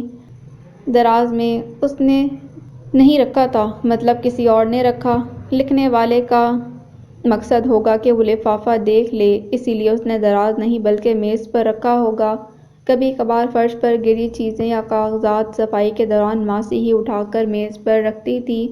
چھوٹی یا گم ہونے والی ایسی چیزیں تو اسے دراز میں رکھنے کی ہدایت تھی۔ ماسی کا کیا جواب ہوتا؟ اس کے بعد گھر میں کسی اور سے پوچھنے یا نہ پوچھنے والا مسئلہ تھا۔ شادی کی گہما گہمی میں کمرے اور میز تک پہنچنا عام دنوں کے مقابلے میں زیادہ آسان تھا۔ کبھی امکان تھا کہ یہ تب ہی کمرے میں رکھا گیا ہو، مطلب وہ جو بھی ہے آغاز سے ان کے درمیان غلط فہمی اور درار ڈالنا چاہتا تھا، لیکن اسے خبردار کرنے کا یہ طریقہ غیر مناسب تو تھا ہی، اس بندے کو بھی مشکوک کر رہا تھا۔ وہ خود ہی زید سے مل کر بات کر سکتا تھا اور یہ طریقہ سب سے صحیح تھا۔ اگر خود کو مخفی رکھنا تھا تب بھی اسے ایک گمنام فون کال کی جا سکتی تھی۔ کالج یا گھر کے پتے پر اس کے نام باقاعدہ خط لکھا جا سکتا تھا۔ خفیہ پیغام رسانی کا یہ راستہ سب سے پہلے اس بہی خواہ کی نیت پر سوال اٹھا رہا تھا۔ دوسرا، اس سے یہ بھی ظاہر تھا کہ وہ کوئی بھیدی ہے، جلد باز، یا اس کی وسائل محدود ہیں، یا یہ موقع ملنے پر فوری طور پر کیا گیا کام تھا۔ پہلے یہ سوچا سمجھا نہیں تھا، لیکن وہ کاپی کا صفحہ اور آسمانی لفافہ۔ صفحہ تو شاید سمیہ کے کمرے سے لیا جا سکتا تھا، لیکن ایسا سستا اور معمولی سا لفافہ اس گھر میں نہیں تھا، یعنی جو بھی تھا یہ اپنے ساتھ لے کر آیا تھا۔ کمرے میں دوسری جگہ چھوڑ کر وہ میز پر رکھ گیا تھا، یعنی وہ جانتا تھا وہ میز پر زیادہ وقت بتاتا ہے، میز کی چیزوں پر اس کا پورا دھیان ہوتا ہے، اس کے علاوہ کوئی اور میز کو ہاتھ نہیں لگاتا۔ تو کیا یہ گھر کا کوئی ملازم تھا، یا باہر کے اس انسان کے ساتھ کوئی ملازم شامل تھا، یا کسی قریبی عزیز یا رشتہ دار کا کام تھا جو سب جانتا تھا؟ اگر یہ اس نے شادی والے دن یا اسی شب دیکھا ہوتا تو تب یہ شانت اور سلجھا سا رد عمل ناممکن تھا۔ اس وقت مہمانوں اور گھر والوں کا خیال کرتے اسے خود تک ہی رکھنا، لیکن اس کا رویہ اور شادماں کے بارے میں اس کی رائے مکمل منفی نہ سہی لیکن مشکوک تو ہو ہی جانی تھی۔ ممکن تھا وہ ہنی مون کے دوران اس کا رویہ اور اس کا برتاؤ اس اطلاع کی روشنی میں دیکھتا، اور وہ سب اسے مرضی کے خلاف ہوئی شادی ناپسندیدگی مجبوری محسوس ہوتا۔ پھر معمولی اور چھوٹی موٹی باریکیوں پر غور کرتے ہوئے اسے واقعی اس کی دماغی حالت پر شبہ ہونے لگتا، اور وہ ماس کو اس سے دور رکھنے کی کوشش کرتا۔ گھر والے بھی اس بات کو محسوس کرتے، مختصراً شادی کرائسس میں آ سکتی تھی۔ ان سب میں اس کی بھلائی سے زیادہ شادماں کا نقصان تھا، اور اسی نکتے کا اس کا ذہن بھی قائل تھا۔ لیکن یہ کسی نے شادماں کو نقصان پہنچانے کے لیے کیا ہے، اور اس کی وجہ بدلہ، حسد، نفرت، انتقام، یہ ساری وجوہات سیدھا عاقب کی طرف اشارہ تھیں۔ مگر وہ اس کے گھر کبھی نہیں آیا تھا، تو کیا خاندان کا کوئی فرد اس کے ساتھ شامل تھا؟ یا یہ عاقب نہیں، خاندان میں ہی شادماں کا کوئی دشمن تھا؟ کئی گھنٹے بعد جب وہ کمرے میں آیا تو کئی فیصلے کر چکا تھا۔ اسے اس کا ذکر شادماں یا پاپا کسی سے نہیں کرنا تھا۔ وہ خود اس کی تہہ تک پہنچنا چاہتا تھا، اور اس کے کمرے میں لفافہ رکھنے والا انسان اس کا خیرخواہ نہیں بلکہ شادماں کا دشمن تھا۔ اگلے دن اس نے ماسی کو بلا کر پوچھا کہ اس کا اہم اور ضروری آسمانی لفافہ نہیں مل رہا، اس نے کہیں دیکھا کیا؟ وہ گھبرا ہی گئی۔ بھیا، ہم تو سب اٹھا کر میز پر ہی دھر دیتے ہیں، وہ بھی دراز میں ڈال دیا تھا۔ اچھا، کب کی بات ہے؟ ایک تو ابھی بابا کی برتھ ڈے والے دن دیکھا تھا۔ یہاں اس نے میز کے کنارے رکھی کتاب کی سمت اشارہ کیا، اور زید چونکا۔ مطلب ایک اور بھی تھا، اور ایک ٹیبل کے نیچے سے اٹھا کر رکھا تھا، شاید آپ کی شادی کے دوسرے دن۔ ہاں، اگلے دن کی ہی بات ہے۔ ہم نے سوچا تھا ہم سب جگہ سے کچرا نکالنے والے نہ ہوتے، اور ہماری تیز نظر ٹیبل کے نیچے نہ جاتی تو بیچاری نئی دلہن کو ڈانٹ پڑ جاتی۔ مطلب وہ یہیں ہیں، یہی کنفرم کرنا تھا۔ میں ڈھونڈ لوں گا اب۔ وہ سر ہلاتی واپس چلی گئی، اور زید ایک ایک کتاب ہٹا کر ان کے پنوں کے بیچ دوسرا آسمانی لفافہ ڈھونڈنے لگا۔ کچھ دیر کی تلاش کے بعد وہ دو کتابوں کے درمیان مل گیا، جنہیں اس نے بہت دن سے ہاتھ نہیں لگایا تھا۔ ویسا ہی اردو میں لکھا اس کا نام، اور اندر کاپی کا صفحہ، شادماں کی معصومیت سے دھوکہ نہ کھانا، ورنہ وہ بھروسے کے لائق نہیں۔ پہلے شاید ایک باپ مخاطب تھا، اور اولاد کے لیے اس کی احتیاط اور فکر کو نشانہ بنایا تھا۔ اس کی کوشش ناکام رہی۔ اس کے بعد ایک شوہر کی غیرت کو للکارا گیا، اور شادماں کا کردار نشانے پر تھا۔ اس کا مطلب ماس کی سالگرہ میں جو افراد موجود تھے، یہ ان میں سے کوئی ہے۔ اس نے لفافہ دراز میں ڈال کر سوچا۔ اب وہ اس دن موجود ایک ایک فرد کی ذہنی فہرست بنا رہا تھا۔ اس کے بعد اس نے ممکنہ مجرم فہرست سے الگ کیے۔ شادماں کی پھپھو کا بیٹا ذیشان، جو اوبر چلاتا تھا، اس کی امی اور دادی ہمیشہ اس کے ساتھ آتی جاتی تھیں۔ چونکہ وہ گھر کا فرد تھا، تو وہ بھی سب کے ساتھ اتنا وقت گھر میں ہی رہتا تھا۔ اپنے طور پر اس نے تفتیش کر سوچا تھا۔ وہ اب کبھی ارادتاً اور کبھی غیر ارادتاً شادماں کا بغور مشاہدہ کرنے لگا تھا۔ وہ اس دوران اسے احساس ہوا کہ شادماں نہ صرف اسے اچھی لگتی ہے، بلکہ وہ اسے محبت بھی کرنے لگا ہے۔ سمیہ کی شادی کے ہنگاموں میں اسے میز پر پھر ایک آسمانی لفافہ ملا، اور اسے لگا وہ جو بھی ہے ان دونوں کو ایک دوسرے کے ساتھ بنا کسی مسئلے کے خوش دیکھ کر برداشت نہیں کر پا رہا۔ اسے ان لفافوں کی وجہ کسی کا حسد ہی لگا۔ اس بار لکھا تھا، تم اس کے جال میں پھنستے جا رہے ہو، پچھتاؤ گے۔ اس نے اسے بھی باقی لفافوں کے ساتھ دراز میں ڈال دیا۔ اب وہ ان کو لے کر پہلے کے تناؤ میں تھا، نہ زیادہ فکر مند تھا۔ پہلا لفافہ جتنا اہم لگا تھا، اب وہ اہمیت ختم ہوتی جا رہی تھی۔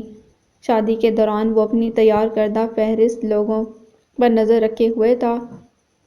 اس نے سوچا کمرے کے باہر کی راہداری میں کسی کو بتائے بنا خفیہ کیمرہ ہی لگوا لے، تاکہ مجرم پکڑا جا سکے۔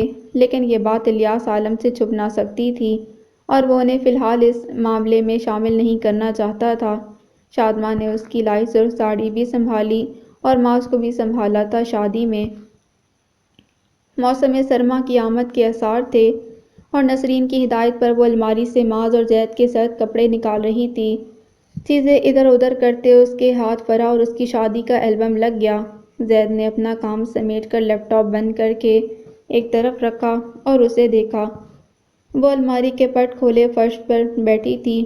وہ اٹھ کر اس کے پاس آیا، اور کھڑے کھڑے ہی جھانک کر اس کی محفیت کا مرکز دیکھا۔ یہ کہاں سے ملا تمہیں؟ وہ البم دیکھ کر چونکا۔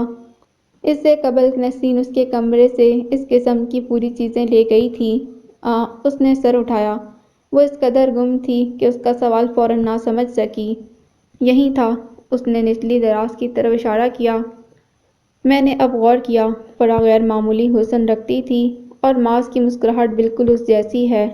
اچھا، میں نے کبھی غور نہیں کیا۔ اسے ماس اور فرا کی مماثل تبسم پر حیرت ہوئی۔ لاؤ اسے ایسی جگہ رکھ دوں کہ پھر نہیں ملے۔ اس نے ہاتھ بڑھایا۔ کیوں؟ اس نے حیرت سے کہا۔ ہم دونوں تو روز یہ تصویریں دیکھنا نہیں چاہتے، پھر کیوں ایسی جگہ رکھیں کہ بار بار نظر آتا رہے؟ آپ کا دل نہیں کرتا کبھی دیکھنے کا؟ وہ اب ان تصویروں کو ہی دیکھ رہی تھی۔ نہیں، یہ سچ تھا۔ اس کے دل میں فرح کے لیے ہوک اٹھتی تھی، نہ دل دیکھنے کے لیے تڑپتا تھا۔ اس نے تعجب سے پل بھر کے لیے اسے دیکھا اور سابقہ جگہ نظر ٹکا دی۔ وہ بھی کم صورت یا بدصورت نہیں تھی، لیکن فرح میں کچھ خاص تھا۔ اتنی پیاری فرح کی یاد نہیں آتی آپ کو؟ تو پھر بھی؟ شدید حیرانی میں الفاظ پھسلے تھے اور بولتے ہی گم ہو گئے۔ یاد کا تعلق حسن سے نہیں دل سے ہوتا ہے۔ اس نے سینے پر ہاتھ رکھا۔ جو یہاں نقش نہیں ہوتا وہ کبھی یاد نہیں رہتا۔ ہمیں اتنا وقت ہی نہیں ملا کہ دلوں کا ملاپ قائم ہو پاتا۔ اس نے سنجیدگی سے کہا۔ امی کو شاید مووی ہی یاد تھی، البم کا نہیں خیال آیا۔ لاؤ کہیں رکھ دوں؟ نہیں۔ اس نے البم دراز میں ڈالا اور بند کر کے کھڑی ہو گئی۔ ہمیں نہ صحیح مگر ماس کو تو یہ صورت یاد ہونا چاہیے۔ ہمیں اسے اس سے تعارف کرانا ہوگا۔ ابھی نہیں، بعد میں، صحیح وقت پر۔ اسی لیے میرے پاس رہنے دیں۔ وہ جانے لگی تھی کہ زید نے سامنے آ کر راستہ روکا۔ اسے اس لمحے شادماں پر بڑا پیار آیا تھا اور اس نے عملی اظہار ضروری سمجھا۔ ایسے بے ساختہ اور سچے لمحے میری زندگی میں پہلے نہیں آئے تھے جو دلوں کو جوڑتے۔ اس نے سرخ اور گڑبڑائی سی شادماں سے کہا جس کا دل اس بات کی صداقت کی گواہی دے رہا تھا۔ ایک دن اچانک اسے فرح کی امی کا فون آیا کہ وہ ماس کو دیکھنا اور اس سے ملنا چاہتی ہیں۔ اس نے کہہ دیا وہ جب چاہیں آ کر اس سے مل سکتی ہیں۔ جب یہی بات گھر میں کہی تو الیاس عالم اور شادماں کے علاوہ کسی کو پسند نہیں آئی۔ سب سے زیادہ غصہ نسرین کا تھا۔ اب کیسے یاد آ گئی؟ اچھا ہے، یہ جب مرضی ہوگی منہ موڑ لیں گے اور جب موڈ بن گیا آ دھمکیں گے۔ وہ ان کا نواسہ ہے، ہم انہیں روک نہیں سکتے۔ الیاس عالم نے انہیں ٹھنڈا کرنا چاہا۔ پیدا ہوا جب سے نواسہ ہی ہے، کیسے دھتکار دیا تھا، بھول گئے ہیں آپ؟ بیگم، اس وقت ان کا غم تازہ تھا، بیٹی کی وفات کا صدمہ ہی اتنا شدید تھا۔ مجھے یہ ٹھیک نہیں لگ رہا، بس ملنے دیں چاچی، شادمان نے کہا۔ وہ تنہا ہیں، اولاد بھی کوئی نہیں، ایک ماض ہی ہے ان کے لیے۔ اور پھر جذبات اور حالات ہمیشہ ایک سے تو نہیں رہتے۔ لو، ایک اور طرفدار۔ انہوں نے سر تھام لیا۔ انہیں آنے دو، ملنے دو، بس تم کچھ نہ کہنا۔ ان کا رویہ دیکھ کر آگے کیا کرنا ہے طے کریں گے۔ الیاس عالم نے انہیں مشورہ اور تسلی دی۔ اگلے دن شام میں زید کی موجودگی میں فرح کی امی بنا پیشگی لا کے چلی آئیں۔ اس وقت ان تینوں کے علاوہ صرف دادو گھر میں تھیں۔ وہ ابھی مسلح ہوا کیلا اپنے ہاتھوں سے کھا کر فارغ ہوا تھا اور اب اپنی واکر میں ادھر ادھر گھوم رہا تھا۔ کھانے کی کوشش میں کیلا منہ میں تو کم ہی گیا، زیادہ ہاتھ چہرے اور کپڑوں پر لگا تھا۔ شادماں باورچی خانے میں تھی، وہاں سے فارغ ہو کر اسے سیدھا غسل خانے نہانے لے جانا تھا۔ انہیں ماس کو دیکھ کر ہی رونا آ گیا۔ کس حال میں تھا ان کی لاڈلی کا شہزادہ؟ انہوں نے اسے واکر سے نکال کر گلے لگایا، ٹشو سے اس کا منہ صاف کیا۔ اجنبی چہرہ اور گود ماس کو بے آرام کرتے تھے۔ اس وقت بھی اس نے بسوڑنا شروع کر دیا۔ وہ اس طرح اس سے بھیجے تھیں کہ دادو اور زید کو اسے ان کی گود سے لینا مناسب نہیں لگا۔ رہائی نہ پا کر ماس نے رونا شروع کیا۔ آ گئی مما، اس کی آواز سن کر شادماں اندر سے کہتے ہال میں آئی اور ٹھٹک کر رک گئی۔ فرح کی امی آواز پر پیچھے پلٹیں۔ اس کا حلیہ نفیس تھا، استری شدہ نیا سا گلابی لباس، سلیقے سے جمے اور چٹیا میں گندے بال، شفاف چہرہ، آنکھوں میں کاجل اور ہاتھ میں کنگن۔ انہیں دیکھ کر اس کا دلکش تبسم دم توڑ گیا۔ ان کے دل پر گھونسا پڑا۔ پل بھر کو نے لگا وہاں فرح کھڑی ہے، لیکن اگلے پل حقیقت ان کے اندر تلخی بھر گئی۔ شادماں نے انہیں سلام کیا اور آگے آ کر ماس کو ان کی گود سے لیا۔ میں اس کا منہ صاف کر دیتی ہوں۔ فرح ہوتی تو اس کا یہ حال نہیں ہوتا۔ ان کا جتانا تلخ لہجہ سنتے ہی کمرے میں چاہ رہی شادماں ایک لمحے کو تھم گئی۔ اس سے پہلے اس قسم کی بات یا موازنہ کسی نے نہیں کیا تھا۔ ابھی قدم اٹھایا ہی تھا کہ پاس کھڑے زید نے اس کا بازو پکڑ کر روکا۔ آنٹی، آپ اس گھر میں جب آنا چاہیں آ سکتی ہیں، کسی کو اعتراض ہے نہ کوئی بندش، لیکن ایک بات قبول کر لیں، اب ہمیشہ کے لیے معاذ کی ماں شادمہ ہے، ایسا کچھ نہیں جو فرح کر سکتی تھی اور شادمہ نہیں کرتی ہے۔ بے اختیار امڑے آنسو شادمہ کو حیران کر گئے، اسے دونوں باتوں کا اندازہ نہیں تھا کہ معاذ اور اس کے رشتے پر اٹھی انگلی اسے اس قدر دکھ دے گی، اور ان کے رشتے کا اعتراض اور اقرار اس قدر دل گداز کرے گا۔ زید نے بات مکمل کر کے اسے دیکھا، اس کے آنسو گر رہے تھے۔ اس نے آہستہ سے اس کا بازو آزاد کیا۔ شادمہ نے اس سے نظر ہٹائی اور آگے بڑھ گئی۔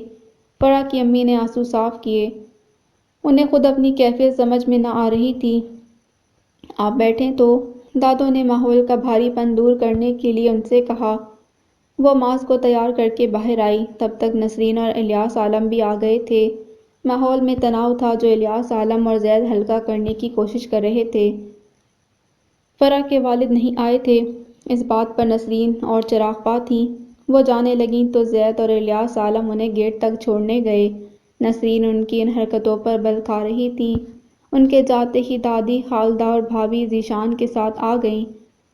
پھر بڑی دیر تک ان کی شکل قلبی اور اب استحقاق جتانے والا غلط رویہ موضوع بحث رہا۔ خالدہ اس معاملے میں نسرین کی ہم خیال تھیں، چپ چاپ سب کی سنتی رہی۔ اس کا ذہن اب ان سے ہٹ کر کہیں اور الجھا ہوا تھا۔ غیر متوقع مہمانوں کی آمد اور ان کی تواضع نے اسے ذہنی جسمانی طور پر تھکا دیا تھا۔ پھر معاذ بھی آج تنگ رہا تھا۔ بڑی مشکلوں سے وہ سویا تو اسے جھولے میں لٹا کر اپنی جگہ لیٹ گئی۔ زید ٹیبل لیمپ کی روشنی میں کوئی کتاب پڑھ رہا تھا۔ اس کی نڈھال طبیعت اسے بھی محسوس ہو رہی تھی، اسی لیے وہ لیٹی تو بھی اس سے کچھ نہیں کہا اور کتاب پڑھتا رہا۔ ذرا دیر بعد ہلکی ہلکی سوں سوں پر وہ چونکا اور ایک دم اس کی نظر اپنی میز کی دراز کی طرف اٹھی۔ وہ جانتا تھا وہ بھی اس کی میز، بیگ اور کتاب اور بیازوں کو ہاتھ نہیں لگاتی، پھر بھی اس نے احتیاطاً اٹھ کر دراز کھول کر دیکھا۔ آج والا لفافہ جیسے اس نے رکھا تھا ویسا ہی وہاں موجود تھا۔ یہ ایسا تیسرا پیغام تھا۔ آج والا بھی پہلے جیسا کاپی کا صفحہ تھا۔ آج اس کے خیر خواہ نے لکھا تھا، شادمہ کی کسی بات پر بھروسہ نہ کرنا، پچھتاؤ گے۔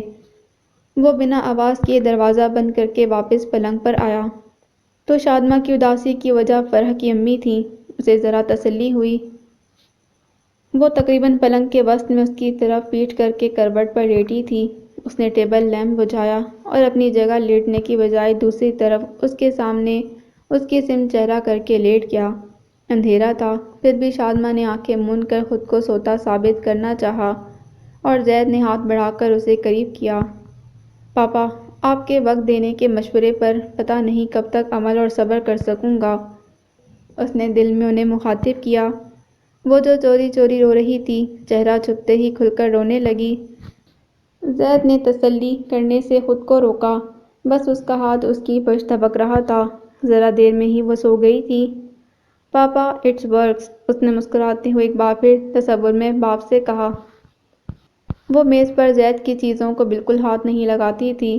دوپہر میں وہ کمرے میں آ رہی تھی تو الیاس عالم نے اسے اسٹیپلر دیا کہ یہ دھیان سے زید کی میز کی دراز میں رکھ دو، ورنہ یہاں وہاں ہو جائے گا۔ کمرے میں آئی تو زید لیپ ٹاپ پر مصروف تھا۔ اس نے دراز کھول کر اسٹیپلر اندر اچھال دیا، جس کے نتیجے میں دراز میں دھرے کاغذات میں افراتفری مچ گئی اور دراز بند کرتے ہوئے کوئی کاغذ باہر نکل آیا۔ اس نے کاغذ کھینچا اور واپس رکھنے سے پہلے اس کی نظر تحریر پر پڑ گئی۔ اس آسمانی لفافے پر کس کی لکھائی تھی وہ جانتی تھی۔ اس نے دراز پورا کھولا جہاں مزید لفافے تھے۔ اس نے باری باری سارے کھول لیے اور ذرا دیر میں ہی ہاتھوں کی لغزش اس کے پورے وجود میں پھیل گئی تھی۔ اسی وقت زید نے اسے دیکھا اور ماجرا سمجھتے ہی تیزی سے اٹھ کر آیا۔ اس نے کاغذات شادمہ کے ہاتھ سے لیے تو اس نے خود کو سنبھالنے کے لیے میز کا سہارا لیا۔ زید نے اسے شانوں سے تھام کر پلنگ پر بٹھایا۔ یہ سب کب سے؟ وہ ہکلاتے چند الفاظ ہی ادا کر سکی۔ شاید شادی والے دن سے۔ اب جب وہ دیکھ ہی چکی تھی تو کہنا ضروری تھا۔ شادی والے دن سے۔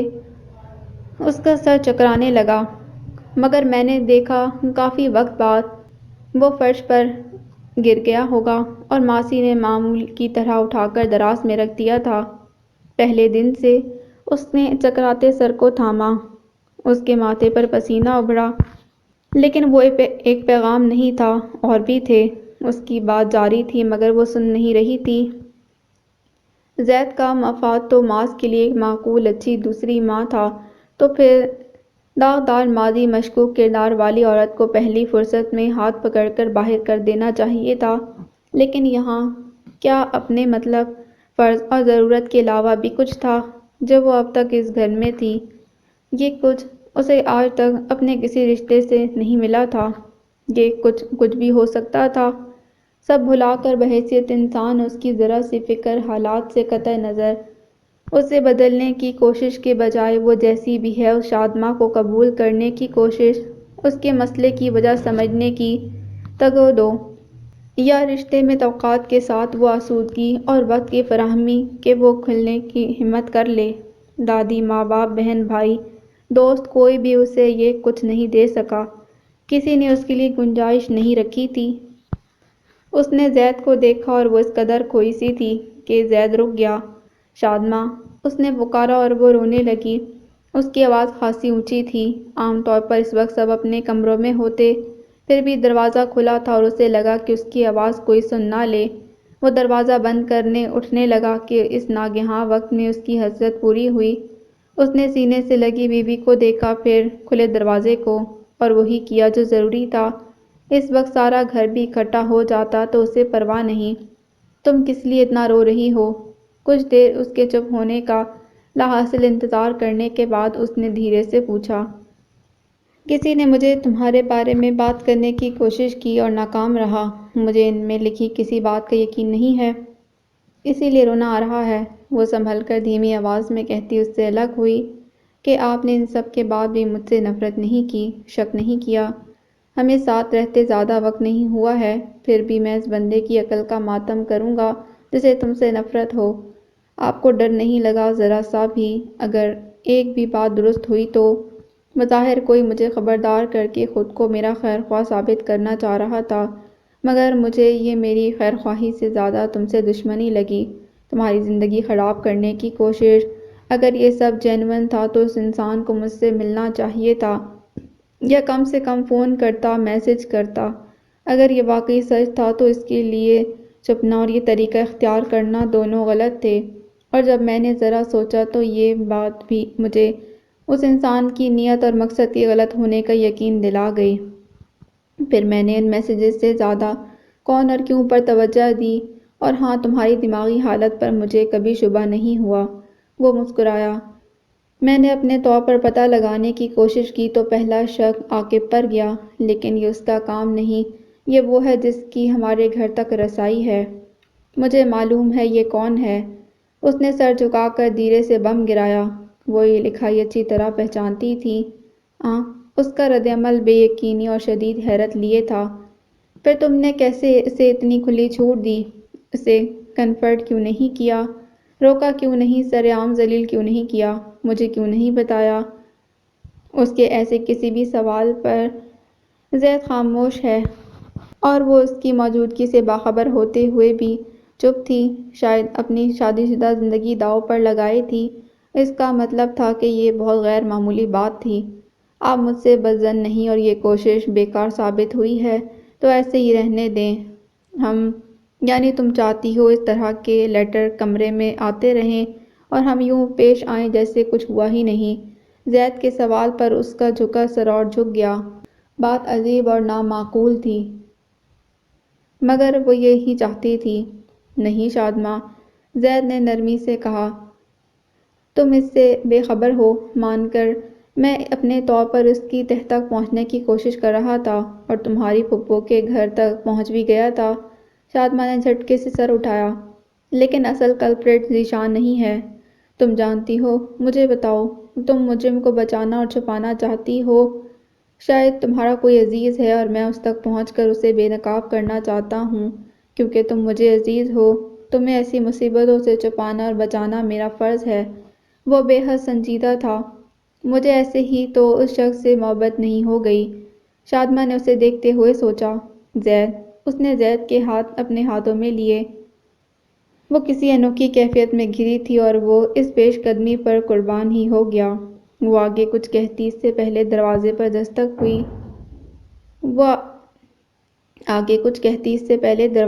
دستک ہوئی۔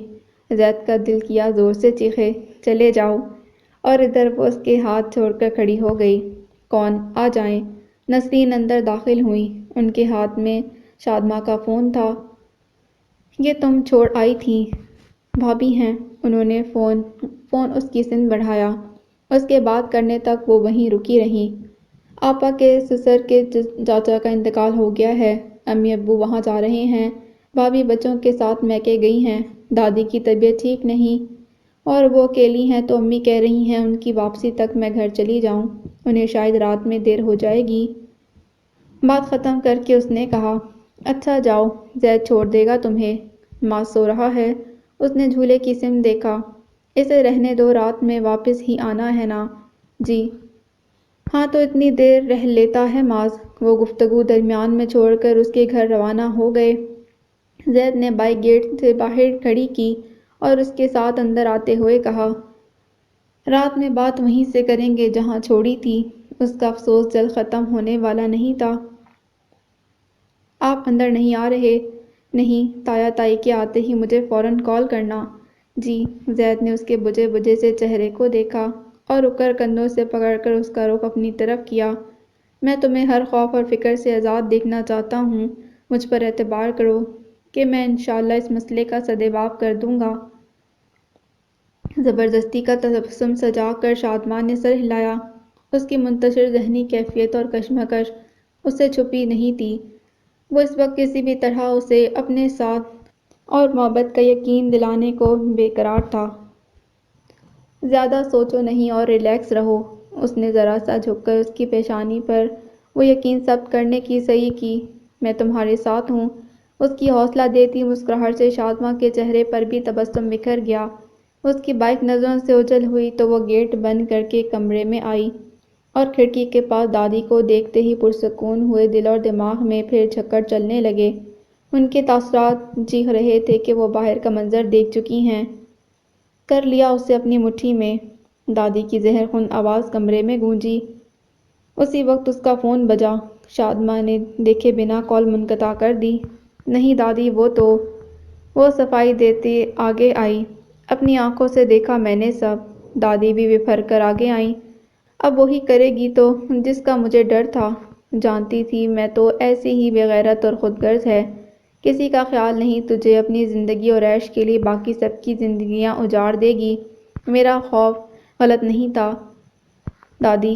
وہ فون میز پر رکھتے ہوئے بے قراری سے ان کے قریب آئی۔ آپ میرا یقین کیوں نہیں کرتیں دادی؟ ان کے لہجے میں سارے زمانے کی عاجزی تھی۔ میں نے آج تک کسی سے نہیں کہا تو اب کیوں کسی کو بتاؤں گی؟ سب جانتی ہوں میں، میری نگرانی نہ ہوتی تو کب کی اپنی من مرضی کر جاتی۔ کیا کہہ رہا تھا تجھے زید؟ ایسا کیا کہہ دیا تو نے اسے؟ ان کا مشکوک لہجہ تیز تو تھا ہی لیکن اس میں انجانہ خوف بھی ہلکورے لے رہا تھا۔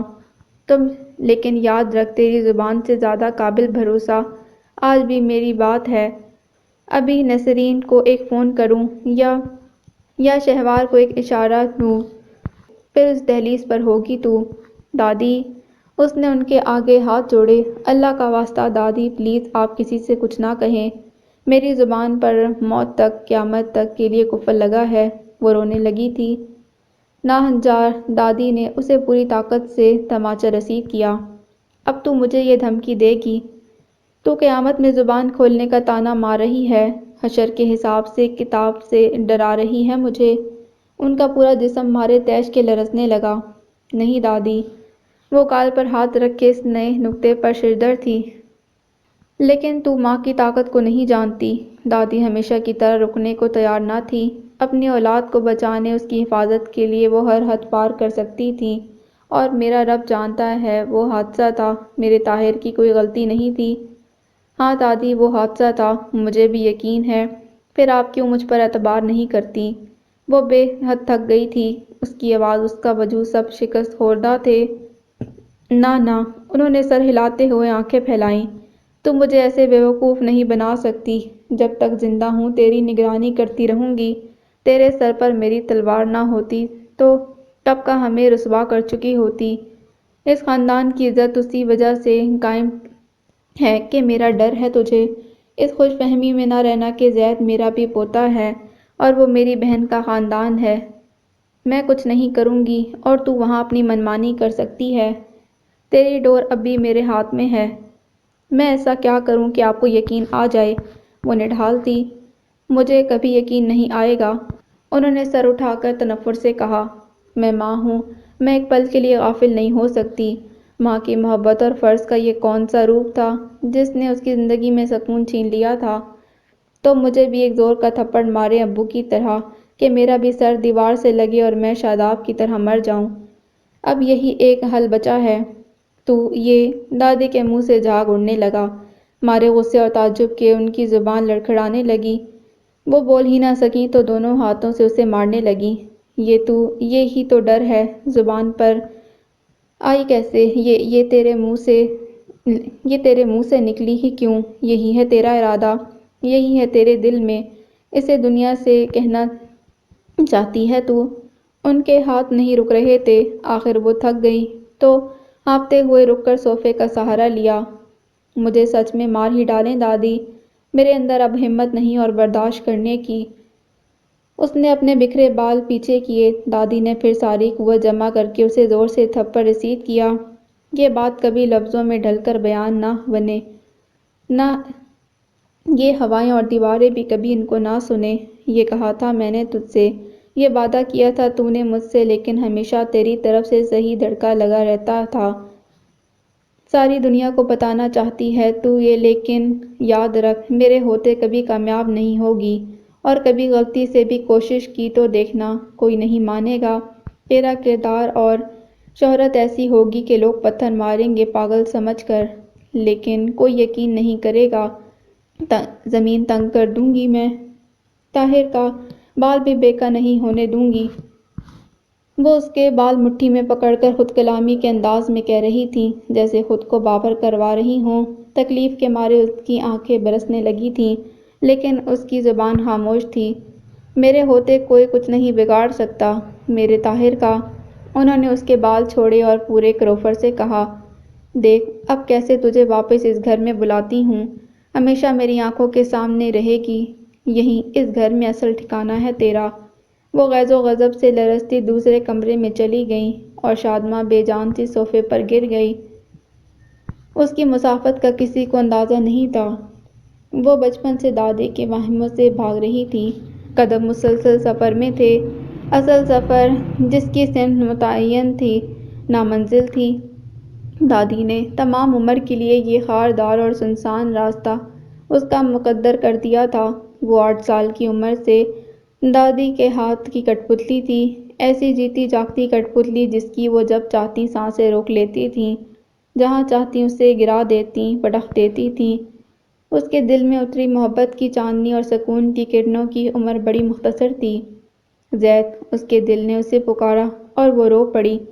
تبھی سامنے میز پر رکھے الٹے فون کی اسکرین روشن ہوئی تو اس نے چونک کر ہاتھ بڑھایا اور فون اٹھا لیا۔ جھٹکے سے کھڑی ہوئی۔ اس نے دیکھے بنا اپنی دانست نے جو کال منقطع کی تھی وہ دراصل ریسیو ہو گئی تھی، اور ابھی بھی دوسری طرف زید نے فون بند کیا تھا۔ اس نے منہ پر ہاتھ رکھ کر سامنے دیکھا جہاں پر وہ نمودار ہوا تھا۔ اس نے ایئرپورٹ کان سے نکال کر جیب میں رکھے۔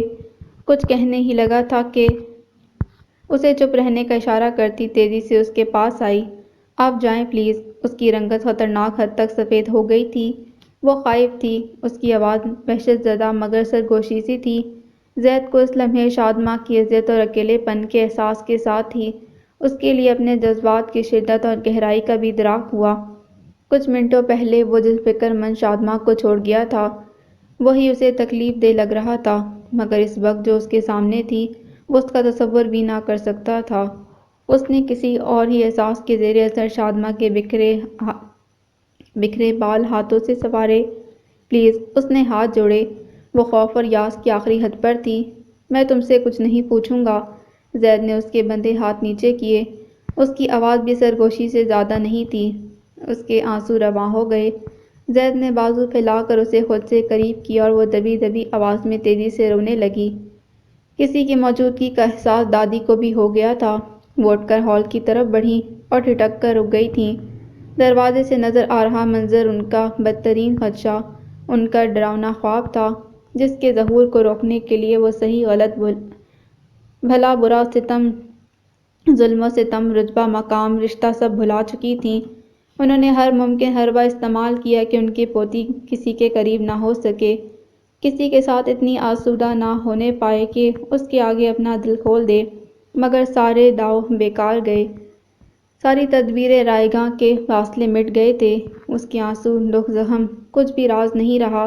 جو بڑی مشقت سے انہوں نے کھڑی کی تھی، وہ دیوار ڈھہ گئی تھی، اور اسے سمیٹنے والا، اس کی زندگی کا سانچی، اسے گلے لگا کر مان اور اعتبار سونپ چکا تھا۔ تبھی زید کی نظر ان پر پڑی۔ اس کی نگاہوں میں نفرت، تعصب اور بے خوفی تھی۔ یہ کیسے ہو گیا؟ یہ کبھی نہیں ہونا چاہیے تھا۔ کہاں غلطی ہوئی ہے مجھ سے اب؟ دادی کا دل ڈولنے لگا۔ انہیں بے تحاشا گھبراہٹ نے گھیرا۔ وہ پل بھر میں پسینے میں شرابور ہو گئیں۔ بیٹے کی عزت، اس کا نام، خاندان، رسوائی، انہیں سب یاد آیا۔ ان کا سر چکرایا اور دل میں درد کی لہریں اٹھنے لگیں۔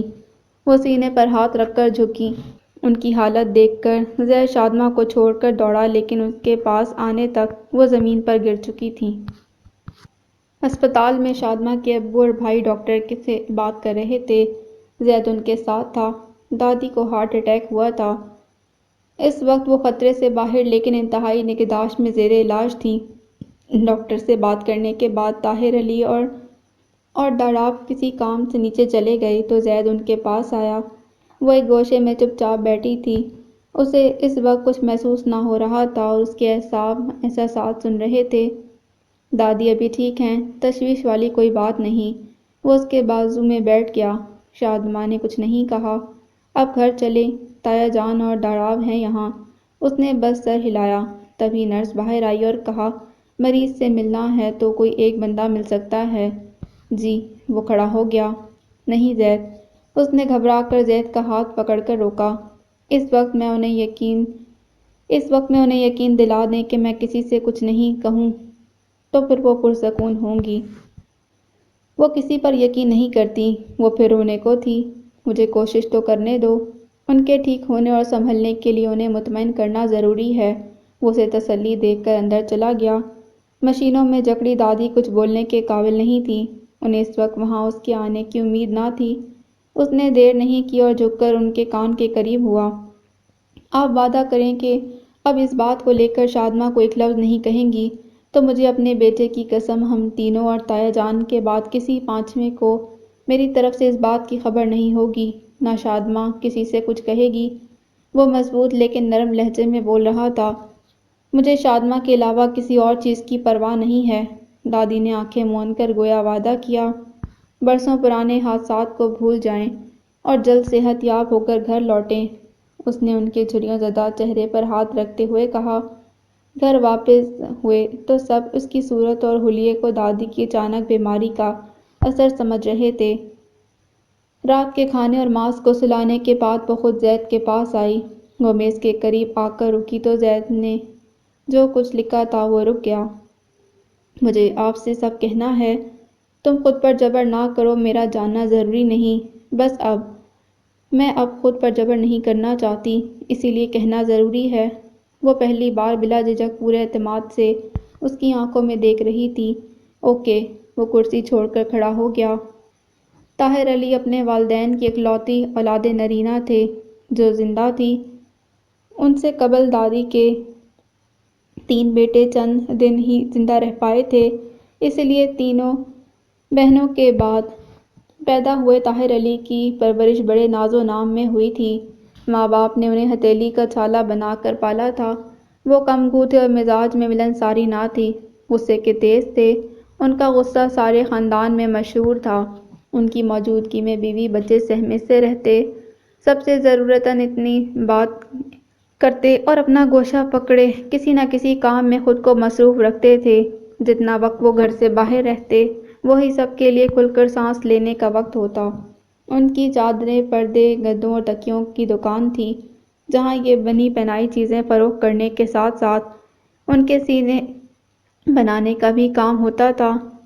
ان کا کاروبار واجبی سا تھا، لیکن شادی کے بعد خالہ کے بھائیوں نے ان کی بہت مدد کی۔ خالہ کا خاندان معاشی طور پر ان سے مستحکم تھا اور شہر اور خاندان میں ان کا اثر رسوخ بھی کافی تھا۔ ایک لحاظ سے ان کے بہت احسانات تھے طاہر علی کے خاندان پر۔ شادماں اور شاداب جڑواں تھے، ان سے بڑی افشاں اور ان میں 9 سال کا فرق تھا۔ افشاں سے بڑا داراب۔ زوفشاں اور درخشاں 10، 12 اور 14 سال بڑے تھے۔ زوفشاں کی شادی کی تاریخ طے ہو گئی تھی اور سب اس کی تیاریوں میں مصروف تھے۔ ایسے میں اکثر شادماں اور شاداب کو دیر تک گھر سے باہر بھٹکنے اور کھیلنے کی چھوٹ مل جاتی تھی۔ طاہر علی کا فرمان تھا کہ سب بچے مغرب سے پہلے گھر میں موجود ہوں۔ اس کے بعد صرف داراب کو اجازت تھی کہ وہ کسی ضرورت یا کام کی صورت میں گھر سے نکل سکتا تھا۔ اس دن ہوا یہ کہ شادماں اور شاداب کے گھر آنے سے پہلے طاہر علی آ گئے۔ ان دونوں کو گھر میں نہ پا کر پہلے سب کو جی بھر کے باتیں سنائیں، پھر ان دونوں کے آتے ہی انہیں ان کے پاس بھیجنے کا حکم دے کر اپنے کمرے میں چلے گئے۔ وہ دونوں گھر آئے تو گیٹ پر پہلے ہی دادی دبے پیر کی بلی کی طرح ٹہل رہی تھیں۔ ان سے 2 چانٹے کھانے کے بعد وہ دونوں کانپتے دل اور لرزتی ٹانگوں کے ساتھ باپ کے کمرے کی طرف بڑھے۔ پہلے میں جاتا ہوں، تم بعد میں آنا۔ شاداب نے اسے دروازے کی باہر کی طرف روک دیا۔ ان دونوں میں محبت اور ایک دوسرے کی پرواہ باقی سب سے زیادہ تھی۔ وہ تھوک نکل کر سر ہلاتی دروازے کے باہر ہی رک گئی۔ شاداب نے اندر جا کر ڈرتے ڈرتے سلام کیا، تبھی پیچھے سے دادی نے اسے دبوچ لیا۔ طاہر علی جہاں تھے انہیں وہ دونوں دکھائی نہ دے رہے تھے۔ تو کس لیے یہاں کھڑی ہے، چل اندر۔ وہ اسے لے کر اندر جاتی سے پہلے ہی طاہر علی نے جواب دینے یا سوال کرنے سے پہلے ایک زوردار تھپڑ رسید کیا۔ دبلے پتلے شاداب کا توازن بگڑا اور پیر لڑکھڑائے، اس کا دیوار سے سر ٹکرایا اور وہ بے حس و حرکت زمین پر یوں گرا کہ سر دیوار سے ٹکا تھا۔ دادی نے بیٹے کا تیش دیکھ کر شادماں کو وہیں سے باہر دھکیل دیا، خود اندر دوڑیں۔ طاہر علی یہ نہیں دیکھ سکے تھے کہ ان کا تھپڑ مارنا ان کی ماں اور بیٹی دیکھ چکی ہیں۔ انہوں نے شاداب کو اٹھانا چاہا، لیکن انہوں نے گھبرا کر بیٹے کو دیکھا جو اب بھی اسی کروپھڑ سے اسے گھور رہے تھے۔ طاہر! ان کی کانپتی آواز میں ڈول رہی بدشگونی طاہر کے ساتھ ساتھ باہر شادماں نے بھی محسوس کی۔ وہ ڈر کر وہاں سے بھاگ گئی، کسی کو اصل واقعے کا پتہ نہ چلے۔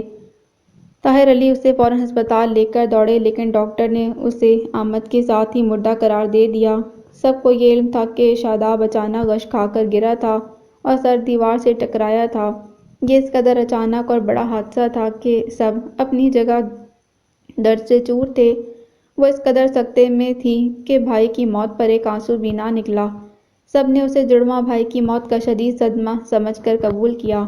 طاہر علی پہلے ہی خاموش طبع تھے اور اب خود تک محدود ہو گئے تھے۔ ان کا غصہ بھی شاداب کے ساتھ قبر میں جا سویا تھا۔ سب نے اسے بیٹے کی موت کا اثر سمجھا۔